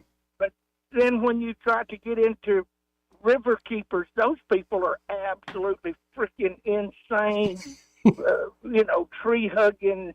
And I get it to a degree. There's nowhere in the middle. We got to find somewhere in the middle. I realize we have to have industry, but they shouldn't be allowed to just dump poison in our rivers. Here. Great call, man. I personally think that the middle will be determined by farmers and ag and people that rely on the land. Because, at some point, push comes to shove, we all got to eat. Oh, yeah. Well, I appreciate the call, man. There was a specific county that was referred to as the Alabama ashtray at some point, and I cannot remember the name of it. If a caller can educate Alabama me. ashtray. Yeah, it was after the I can't remember what the plant was in Tennessee, but they had a horrible, coal ash situation up there. They didn't know what they were going to do with, all this toxic sludge or whatnot, and looked around, and Alabama raised its hand and said, "We'll take it." Let's go to line 5. You're on there. Who's this? Oh, Ivan Idell here, the cousin of High Stepper herself. Good to hear from you. Good to hear from you. I did read that editorial of yours, and the essence of your editorial there. If Katie Britt and Ted was to pass that bill in Alabama, we would just have that senator go out of office, have an incumbent in that, and that would be our already existing person that we still didn't vote for. You know what I mean, Joey? Now, in honor of we got together, the staff did over here, and we got together and we proposed something because of your editorial. Did you want to hear it? Yeah, sure. Well, it's called Props JC, and we're going to enact that. We're going to start our inauguration, and the name of the acronym is Positioning Routines Orienting Preferential Suggestions of Joey Clark. Oh, wow. Yes, and on, she's not going to let them have it at half-mast on Inauguration Day. Mm-hmm. So she is going to personally show that she's fit and fly over the whole state from 8 a.m. to 5 p.m., making sure that all the flags are flying high. Have you got me? Yeah, I love it. All the heads of the departments are going to go out and travel around, especially the ones that didn't brag on it at New Year's, because they want to get that raise. And go to the houses or the buildings or whatever it might be and take care of that for her so we're all in control. And the immediate staff has said that they will pledge to see her through her full term for you, even if it means that they have to watch IV's drip all the way until after the election of state governor. Y'all have a great day, fellas. Thank you, Poison Ivy. Let's go to live 1. You're on there. Who's this? Hey, Joey, Tim again. I had to call. Mm-hmm. Blacklist, okay? Blacklist. If you haven't seen it, amazing show, amazing series. I'm writing all these down. Appreciate it again, Tim. Bye. Let's go to line 3. You're on there. Who's this? Hey, this is Kevin. Joey, how you doing? Good. Good to hear from you, Kevin. How you doing? Hey, we're doing all right. Hey, listen, have you ever heard of this Steve Buscemi thing called Boardwalk Empire? I was watching the first couple seasons when it was first coming out. I hadn't checked that out in a while. Ducky Thompson. Well, I mean, it ended and everything, but it lasted like 3 or 4 seasons, I think. Well, and isn't it kind of set in the Jersey area? Jersey. He's okay. Cool. Well, my grandfather grew up in Newark as a kid, so he might actually. That's a good suggestion. I like that. It's like 20s into the 30s bootleggers thing, gangsters. Yeah. Okay. Yeah. It's really cool. Well, I didn't know if you were too young to ever see that, but it's really interesting. I liked it. We loved it. I've seen it, but it's been a long time. So, yeah, I appreciate the suggestion. That's a good one. Well, whip it back out and do it again. Appreciate it, Kevin. Great hearing from you. He might like it, man. Yeah. We'll see. All right. Thanks for the call. Thank you. See you. Thank you, sir. 272-9228. This part of the program brought to you by Bo Goodson and the Goodson Group. And there at the Goodson Group, Bo and his team are ready to help you with buying or selling a home here in the River Region real estate market. Bo's been helping folks here in this area for nearly half a century now. Been helping buyers and sellers, get the deal done. And the Goodson Group, not only can they help you with buying and selling your property, they have management services available should you want to rent out your home. Great idea in this market, but it can be a pain in the butt to manage things yourself. Why not for a reasonable fee have the Goodson Group do it for you? And then the crown jewel there at the Goodson Group is the Bo Goodson Real Estate School, one of the most highly acclaimed and accredited real estate programs in the state. And the proof is just all the folks who have graduated from Bo's class and gone into great success, whether it's fully licensed real estate agents or as more knowledgeable private players. So check them out today. You can always go to thegoodsongroup.com or give them a call at 551-0225. That's 551-0225. And be sure to tell them that Joey, that fella on the radio, sent you. Let's go to line 4. You're on there. Who's this? Joey. Hello. Joey? Hi. Hey, it's Woody. Hey, Woody. What's going on? How you doing? Hey, I'm doing all right. Have you seen The Hills Have Eyes? No. Isn't that a movie, though? Yes, a movie. And there's another. There's an episode afterwards called The Hills Have Eyes. It's pretty good. That's a different channel, I believe. You're trying to push your porno on me, you dirty dog. Enjoying the show, brother. Have a good day. You got to sign up for some list on that one. He's living up to his name. Always appreciate the call, Woody. Let's go to line 1. You're on there. Who's this? Billy Bob? Hey, Billy Bob. What's up? Who's with you? Byron Sheehy is here. Eddie has real estate in today. Yeah, I recognize Byron's voice. Man, it's Sumter County. Copy? Sumter. Thank you. Yeah. Email, Alabama. They have a unique geological layers there and all, and they just dug straight down, and it's like putting a box in the ground. I can't remember, some kind of chalk, lime or whatever. Okay. You were talking about TVA Dam up there in Tennessee, weren't you? I couldn't remember exactly what company it was or where it happened. I just remember it was horrible, and there was hundreds of tons, I believe. I mean, it was. No, dude, it was millions and all of gallons or whatever, and all. It made a flood. That's right. Operators that had to that stayed in, and the trucks and machinery and all like that, they're dead because of it. Some of them and all like that. And I'm sure somebody will want to badmouth me for that. So I'm all jumping out there. So did we take lock, stock, and barrel all of it, or was it split up between any other states? You know, I didn't get that. I don't remember that, but yes, I remember talking about shipping it down to Alabama, truckloads and train cars. Mm-hmm. Supposedly, I know they did it one time. They put that stuff in, it's plastic lined, and then they put that stuff in 55-gallon drums. Now, I kind of feel that they stopped doing that. It might be giant tankers or whatever and all that they fill up with the slush and all. Years ago, I heard on the communist radio, NPR, talking about the sewage treatment systems in New York City, and they are amazing.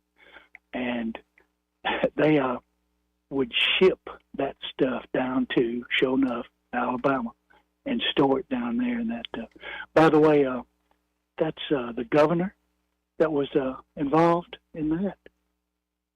No. Well, the current governor was involved? I'm pretty certain there were a lot of high-ranking officials involved in that. Absolutely, and I'm not sure Fob was in there, but his son was big time into, and Fob into big time into setting that up, and all. I don't know the particulars there, so again, I'm stepping out of bounds. You'll watch out for bullseye. Well, I know the son, so I can ask him directly on that. Wow. Joey, how about sometime mull it over with him, bring your granddaddy down. Okay. Let's talk to him. That's a great idea. I like it every time you talk about him because I'm getting there too. And, man, and then to say that he's from Jersey, oh my God. How long is he? How did he wind up down here? He Air Force and retired here after, I think, 30 years in the Air Force, and then worked another 15, 20 years at CAP at Maxwell. But he's been here 50 years now. I've come to love so many Yankees because of the Air Force bringing them down here and all, and they don't want to go back. Yeah, this is why folks still ask me where I'm from, and I'm like, well, one side's the Air Force Jersey side, the other side's the Andalusia side. Yeah. So, you know. Oh, how about that? Okay, man, really enjoy y'all, and like it when you bring those guys on, and all. Thank you so much. Appreciate the call. Great call. Yeah, no, ask the son about that. If he's maybe we do need to get somebody who's done a deep dive into this stuff, because I was just sort of thinking, like, seeing the crisis in California, what's maybe staring us in the face in Alabama? I don't know. We was just thinking out loud. Now, I know that there was a certain type of landfill that was more for just refuse that was turned into natural gas. That wouldn't be the same thing this is. So okay. Interesting. We'll have to get to the bottom of that. Let's go to line 3. You're on there. Who's this? Joey. Hey, Jay. How you doing, man? All right. How are you doing? I'm okay. I caught the back end of that young man's conversation on the landfill, so I'm not sure if he was mentioning Emelle or not. That's Emelle over in West Alabama. I believe that's in Sumter County. That is what he said. Okay. Now, like him, I'm throwing myself under the bus, or maybe I'm putting a target on my chest, but I think that was actually when he was talking about a governor. I think that goes back far enough for George C. Wallace and his brother Gerald. Well, I definitely wasn't alive for that, and I remember the headline on the one specific incident around Tennessee. I think that was maybe early 2000s.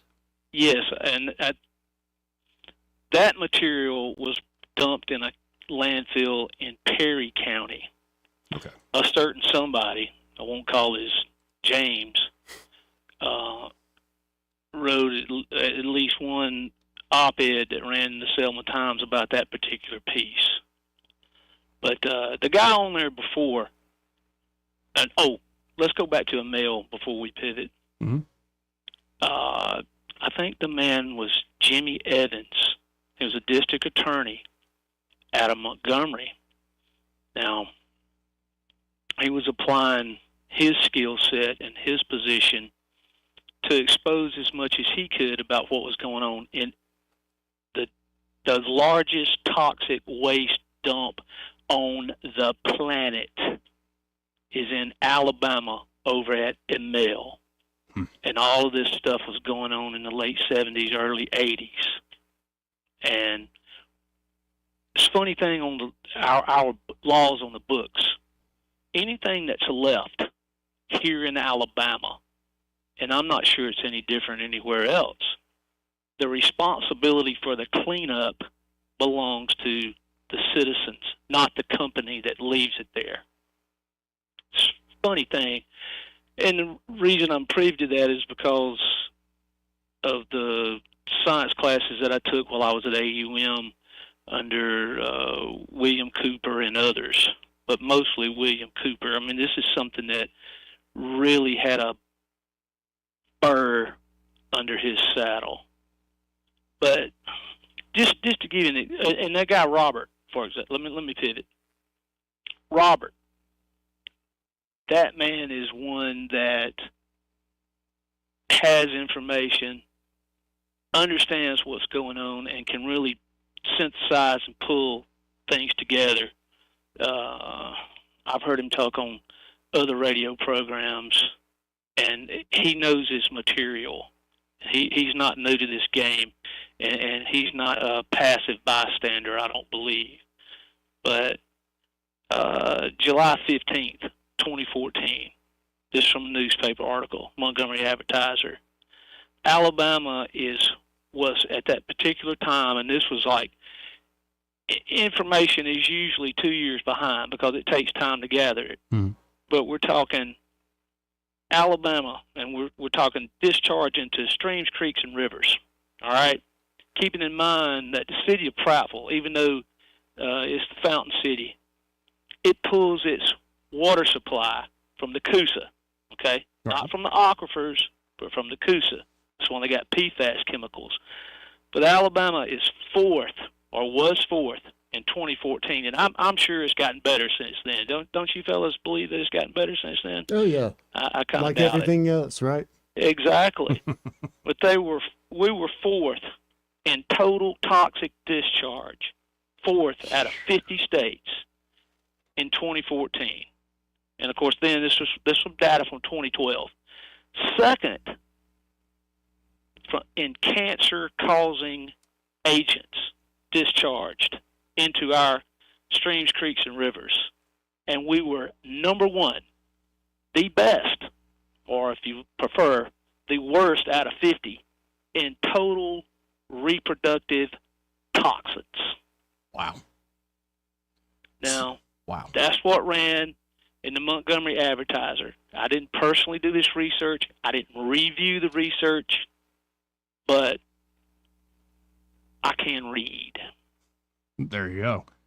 And, well, we maybe hit on something. Like I said, I was just thinking out loud about problems that have been staring us in the face that maybe could become a catastrophe like we're seeing out in L.A.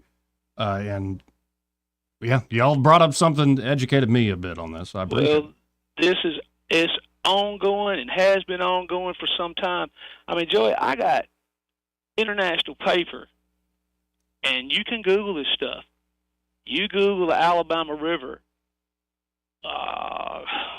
is it south of Selma, and you could see a brown racing stripe coming up out of what they call the outfall, and it's a pipe in the middle of the river, and that's where they release theirs, and of course they try to hide it because it's underwater.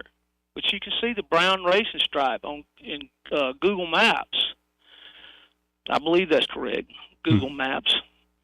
But this is ongoing. Like I say, I got 2 of those 10 miles from me in either direction, east or west. I'm right in the middle of them.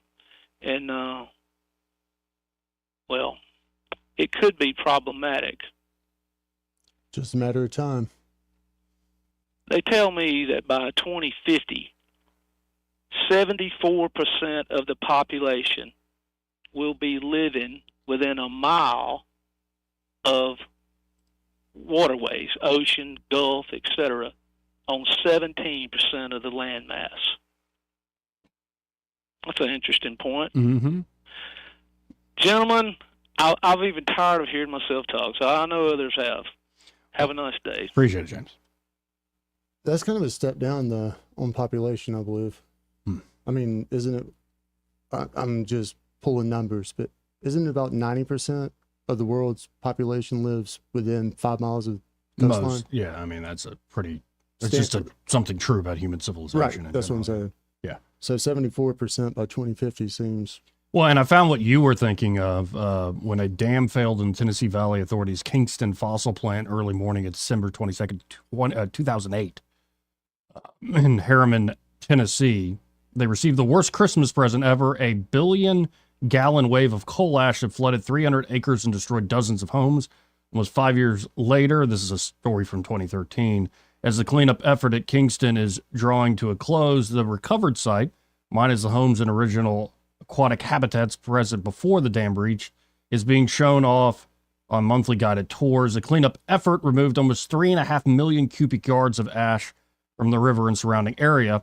But instead of disposing all the ash nearby in a well-engineered and carefully monitored landfill, TVA shipped off 4 million tons, that's a lot of tons, 4 million tons of the toxic trash to Uniontown's Arrowhead landfill in the heart of Perry County, Alabama. Arrowhead landfill. So, yeah, we'll see. 272-9228. That's 334-272-9228 if you want to get in on the conversation. This part of the program brought to you by Montgomery Men's Health. And there at Montgomery Men's Health, well, they're ready to help you men out, especially if you've been experiencing this whole basket of symptoms like just not motivated. You have no energy or drive to speak of. Like physically, you're tired. But mentally, you're also just not there. And you're never in the mood. You have no sex drive or libido to speak of. Seeing loss of muscle mass, unwanted weight gain, and it's not like you change your eating habits or your activity levels throughout the day. All of this together could mean you might be dealing with low testosterone. And knowing whether you have low T is huge in combating some of these issues. And the providers there at Montgomery Men's Health can conduct a testosterone-focused lab workup plus a consultation for only $99. And they have low T treatments there that can truly change lives. And really, folks, it's a quick blood draw. You get your score, and then they give you the many options of how to go about this with testosterone replacement therapy. Men can experience, after these therapies, higher energy, better gains in the gym. Brother. That's right, brother. Better mental clarity, improved sleep patterns, a faster metabolism, and you usually even notice an increased libido, and you can actually book the same day that you call. That number, 440-3663. That's 440-3663. Or go to MontgomeryMen'sHealth.com to book your appointment today. Be sure to tell them that Joey Fella sent you. Want to carry News Talk in your pocket? Download the News Talk 93.1 app from the App Store. Available on iPhone and Android. Never miss a moment. Download now. Hi there, I'm Madeline Cannon with Alabama Home Mortgage. Getting pre-approved is the first step towards home ownership. People are often scared or nervous about taking that first step, but I'll tell you, it's nothing to be scared of. At Alabama Home Mortgage, we will take the first step and every step along the way with you. Call us at 567-4223. We will gather the information needed to tell you exactly what you qualify for. After a call to Alabama Home Mortgage, you will know what price point to shop for, what down payment is required, if any, and what your monthly mortgage payment will look like. We take all the guessing out of it. Then, when you find the house you want to make your home, you are ready to make an offer. Along with your offer, you will submit your Alabama Home Mortgage pre-approval letter. This shows sellers that you've already taken the steps necessary to ensure that you qualify to purchase their home. Wait no longer. It's time to take that first step together. Call me at 567-4223 or start the process online at myalabamahomemortgage.com. That's Alabama Home Mortgage because, folks, there is a difference in mortgage companies. NMLS 1586-36-8, Equal Housing Lender. For too long, Alabama's statewide news companies have shamed us for our conservative Christian values. Alabama deserves a news company that cherishes our culture, a company that isn't bought and paid for by the powers that be. 1819 News is that company. Run by Alabamians for Alabamians, 1819 News celebrates what is good and beautiful about our state, while exposing those who work against our values in secret. Just go to 1819news.com to learn more. Subscribe to our newsletter. That's 1819news.com.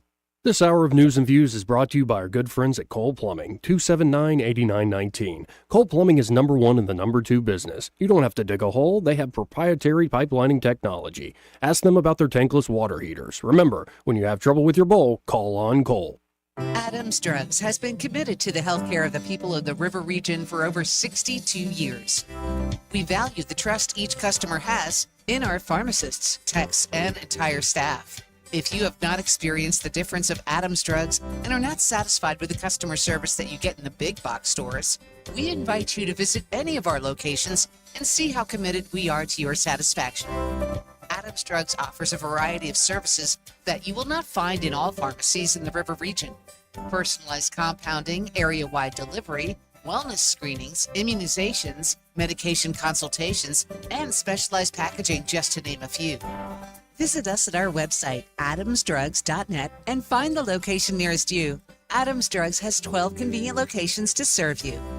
Your satisfaction is our #1 goal. Adams Drugs is your local Health Mart pharmacy. Health Mart, taking the time to listen and care.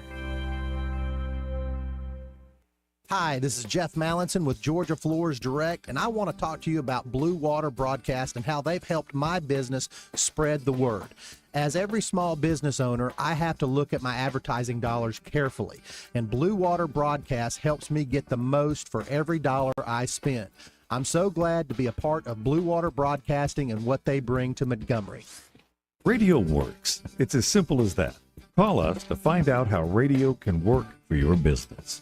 Blue Water Broadcasting. Local folks helping local business. Rich Thomas Weather, a service of Riverside Chevrolet Wetumpka. If it's Chevy, it's Riverside. Best price, best selection. Check them out on the web at riversideusa.net. Well, hi, everybody. Don't look for a warm-up anytime soon. It remains well below normal for the month of January, with a low tonight down to about 28 with mostly clear skies. I think we'll see a good bit of sunshine, still dry tomorrow and Thursday, with a high 53 on Wednesday, 56 on Thursday, up near 60 on Friday, the warmest day of the work week so far, but the risk of showers beginning late Friday, Friday night, and a wet day on Saturday. From the Blue Water Weather Center, this is Rich Thomas. Budget Floors and More is your low price leader for everything you need for flooring and DIY flooring installation supplies. For the best prices on luxury vinyl plank, carpet, ceramic tile, flooring installation supplies, and more, shop Budget Floors and More, Hunter Lane across from Del Rey Publix. Live local talk, the River Region's only 24-hour News Talk FM station. News Talk 93.1 FM WACV. Joey Clark. Welcome back to News and Views in the afternoon.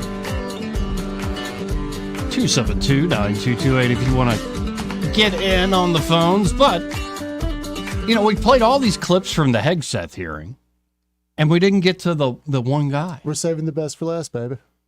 Coach.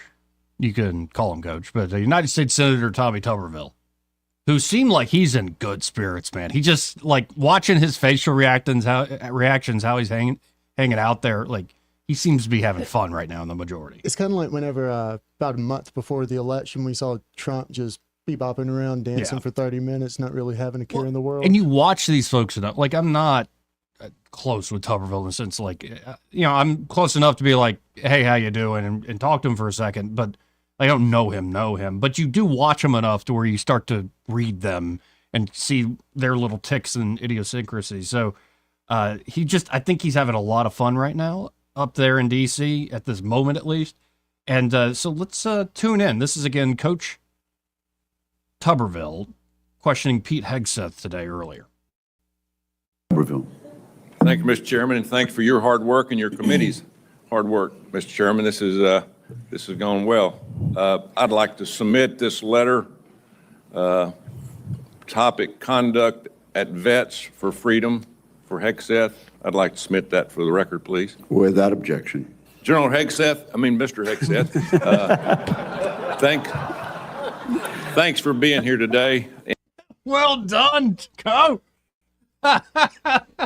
Yeah, he's not having a good time up there. This must have been just after Elizabeth Warren and got caught up. It's fantastic. And with your family. I know this is tough. That's what it's all about, though. You're a tough guy. Been here for a while. Never seen this many people that here for a support of a nominee. That's impressive. I met with a lot of them yesterday, and they are very passionate. So thank you for willing to take this on, and congratulations on your nomination. I'm worried about recruiting. I mean, we can look at everything out there and talk about all these things, these narratives, but at the end of the day, I came from a team sport where the players actually won the games.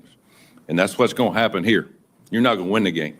Now, you're going to set the precedent. You're going to get the blame or the credit, but there's going to be people that's going to be under you that's going to set the precedent for the future of our country. Now, the war games that we play on our computers with our adversaries right now, for us, it don't look good because our military, we're in trouble. Our whole country's in trouble. Thank God President Trump got elected November the 5th. We couldn't kept down this same path. That could not happen. I met with a couple of generals this summer. Coach, we're spending more money on transgender restrooms than we are coverings for $100 million airplanes. That's not acceptable. We can't do that. That's not what this is about. Met with a couple of Navy SEALs not too long ago. They just got back from crawling around in the mud and the muck overseas, unknown places. Couldn't tell you where they've been, carrying a weapon, obviously protecting us and our allies. And the first week they're back. What'd they do? They had to go through a week of DEI training. Both are now out. They give it up. It was embarrassing to them of what they had to do. We've lost all sight of what we're doing in our military, lost all sight. It starts with leadership, and it starts with recruiting. Well, I was a young man, used to when I was growing up, if you couldn't afford to go to college, you had the opportunity to go to the military where you could learn a trade. You could learn, you could make a living for your family, and eventually possibly get an education. That was a good alternative. We've forgotten that. We've forgotten it. We can't give up on our young people. Young people are our number one commodity in this country, and they're the ones that's going to live and die for the freedom of this country in the future. So, again, thank you for taking this on. Recruiting. Our service academies are meant to serve as our primary commissioning source of officers. It now appears that they are a breeding ground for leftist activists and champions of DEI and critical theory. Now, not all, but some, and some is way too much. How are we going to eliminate this, Mr. Hegseth? How are we going to get this back on track to where we grow our leaders? I had a young man that forever he wanted to go to West Point. I got him a nomination, I got him accepted, and he turned it down. He says, Coach, I'm not getting involved with that mess. How are we going to overcome this? Senator, thank you for the question. And I think it comes down to leadership, clear leadership. From President Trump through me, should I be nominated? And that's what soldiers, sailors, airmen, Marines, and Guardians see, is clear leadership. It says, this is what we believe. This is the mission we're going to give you. Here's the equipment we're going to give you, and here's how we're going to support you. Because the military, at a lot of levels, Senator, has been for generations a family business. You know, my grandfather served, my father served, I served, my daughter served. That chain has started to break with generations of people my age and older talking to their kids and grandkids, wondering, pondering, do I want them to serve? Will my country use them responsibly? When that kind of doubt is cast, you get serious recruiting problems like we do right now. You get questions about whether I want my son or daughter to follow my path in West Point, which I've heard multiple times. Would I want and so you have to rip, root, and branch the politics and divisive policies out of these institutions and then focus them on creating and preparing actual future military leadership. West Point traditionally is focused on engineering, and rightfully so, because in our fighting forces across all services, we need the best and brightest minds in engineering, in addition to military studies. That's what I did at ROTC at Princeton, military science. And we need more uniformed members going back into West Point, the Air Force Academy, the Naval Academy, as a tour to teach with their wisdom of what they've learned in uniform, instead of just more civilian professors that came from the same left-wing woke universities that they left, and then try to push that into service academies. When that changes, Senator, I truly believe under Donald Trump, we will have a recruiting renaissance. That sends signals to the world, to our enemies and our allies alike, that America's back. And thankfully, then we have the men and women of our country willing to want to serve. Thank you. And it's about attitude, too. And I love your attitude. You've got to be motivated. You've got to understand that people, they will hook up with you. They will understand and learn under their leaders. Why would you fight for a country that you don't love? That's what I keep hearing from a lot of our college kids that they're getting from these woke universities that they go to. Now, and I worked at a lot of them. That is one of the excuses I get from our kids. We've got to break that. Another one, according to the Pentagon, between 2001 and 2024, the number of civilian employees in the Office of the Secretary of Defense has nearly doubled from 1,500 to 3,000. Civilians on Joint Chiefs has increased from 191 to almost 1,000. Our military end strength goes down. Our staff numbers are exploding. What are you going to do about that? Senator, we're going to address that. We won World War II with 7 4-star generals. Today we have 44 4-star generals. Wow. There's an inverse relationship between the size of staffs and victory on the battlefield. We don't need more bureaucracy at the top. We need more warfighters empowered at the bottom. So it's going to be my job working with those that we hire and those inside the administration to identify those places where fat can be cut so it can go toward lethality. Thank you, Senator Tuberville. Again, that was Tuberville's questioning there of Pete Hegseth. And yeah, I mean, you could tell they like each other. That's for certain. Point of clarification, maybe you know this. Civilians without military service can be professors at our military institutions. Yeah. That just seems wrong to me.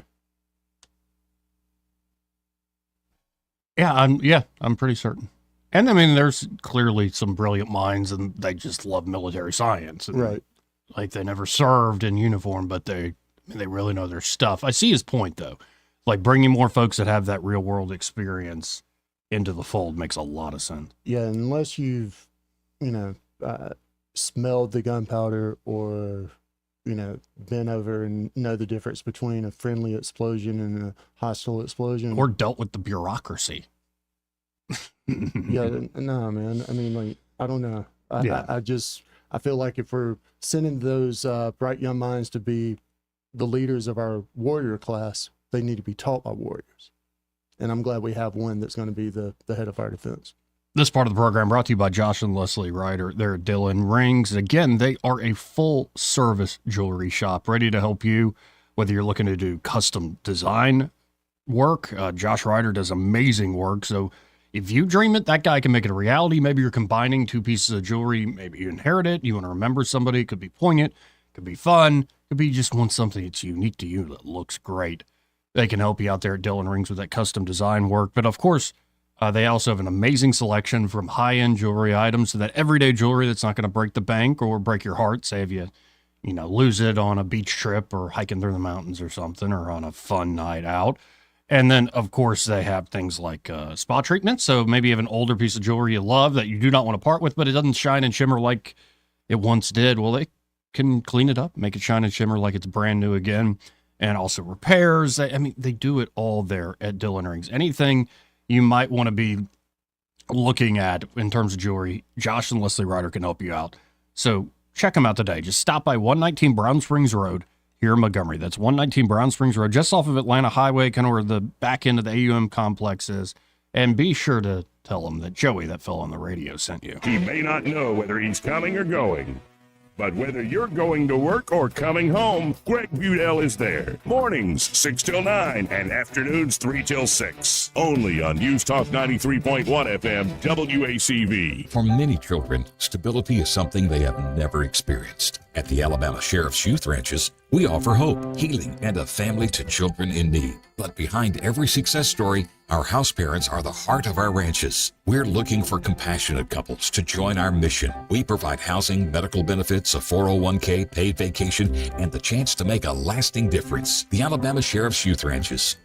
Be the love, be the guidance, be the family they need. Visit alsyr.org. No one wants to wait on service for an overhead door. With 20 years in the industry, you now have access to the best with All Access Overhead Door. All Access Overhead Doors offers prompt professional service at affordable prices on all service and new garage doors for residential and commercial locations. All Access Overhead Door serves the river region and can take care of whatever you need when it comes to your overhead door. Remember, you have access to the best. All Access Overhead Door. Call and schedule an appointment today. 320-2440. And like them on Facebook. They sell the best in and service arrest. This hour of News and Views is brought to you by our good friends at Cole Plumbing, 279-8919. Cole Plumbing is number one in the number two business. You don't have to dig a hole. They have proprietary pipelining technology. Ask them about their tankless water heaters. Remember, when you have trouble with your bowl, call on Cole.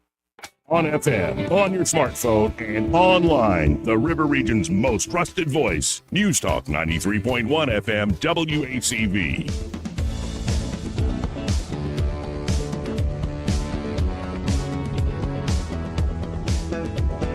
Joey Clark. Welcome back. Let's go right to the phones and talk to Ray Bowles from Prattville Carpet. Hey, Ray, how you doing? Man, I have been on the road today. I went to Auburn this morning, measured a couple jobs, and now I'm in Pell City. Woo! Getting all over. Yeah, it was a commercial job. When they were talking to me, I was thinking Pelham. I didn't listen quite like I should have. I got in the car and put it in my thing. I'm like, wait a minute, it's saying an hour and 40 minutes. And Travis was with me. He's like, yeah, Pell City's the ride. I'm like, man, I was thinking Pelham the whole time. So I'm up here in Pell City looking at a commercial job we're going to start shortly. But y'all will travel. That's just proof that y'all will go wide and far to service a job. Yes, we will. And it all starts with a phone call. 285-8117. We'll come out there, give you that free measurement. Next thing you know, you got a floor down. Just that simple. And it's all sorts of great products, folks. Any sort of resurfacing jobs, not just carpet. It's anything you can think of. They do amazing work. And again, that number, 285-8117. When you call up 285-8117, be sure to say, hey, I heard Ray Bowles on that radio show with that Joey guy. All right, we'll talk tomorrow, Joey. Appreciate it, Ray. And in the closing moments here, well, let's see who's on line one. You're on there. Who's this?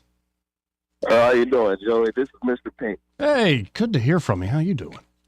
I'm doing great. I told you I was going to get to that 100,000, so that's what I'm doing now. All right. And I did do that before I thought Kamala was going to be president. So I've been made my move, but that's the reason why I haven't been able to call in. Just a different schedule, different kind of work. But I do listen, especially on YouTube, whenever I do get a chance. And I'm glad you keep it up. Well, great hearing from you, man, and keep working hard. That's awesome. You got me beat. No, man, I told you there's money down here, and I want to say something about the military. The USNS Supply just left here Sunday from Alabama Shipyard. Can you believe how many people are military and how many people are civilians? I don't know. 90% civilians. And when I say civilians, I mean, I don't want to get all kind of racy, but about half black people with dreads and gold teeth and braids, about 35% Asian, and I guess 15% European American. That's what the Navy is now, man. And maybe 10% of those are actual active duty. I've been on the ship for a couple of months, and they just left Sunday, headed to Norfolk. And I can't believe it, man. I cannot believe it. Fascinating. This is not our daddy's country anymore, my man. No, but it's still a great country. At least we start steering in the right direction. It is. I'm going to come on back and give you guys some more information, but that blows me, and I'm out here now. But I'm going to start calling in when I get a chance. And like I said, keep it up. I'm still listening, still supporting. Appreciate it, Mr. Pink. Yes, sir. And on that great note, well, I got to get out of here. Happy hour with Greg Budell and Pamela. They're next. Broadcasting from the Riverside Chevrolet Master Control Center, this is WACV Cusana, News Talk 93.1 FM. When it's Chevy, it's Riverside. With SRN News, I'm John Scott. President-elect Donald Trump's choice for Defense Secretary Pete Hegseth has vowed to foster a new culture, a warrior culture, at the Pentagon during a lengthy Senate confirmation hearing that drew protesters but also veterans in support. Southern California residents facing dire new wildfire warnings and power shutoffs while the people prepare to flee at a moment's notice as fire-fueling winds blasted across the scarred landscape. The winds predicted to reach near hurricane force in some areas. They were expected to peak in the morning before easing and then regaining strength later in the day. A beefed-up firefighting force was in place to attack flare-ups or new blazes. On Wall Street,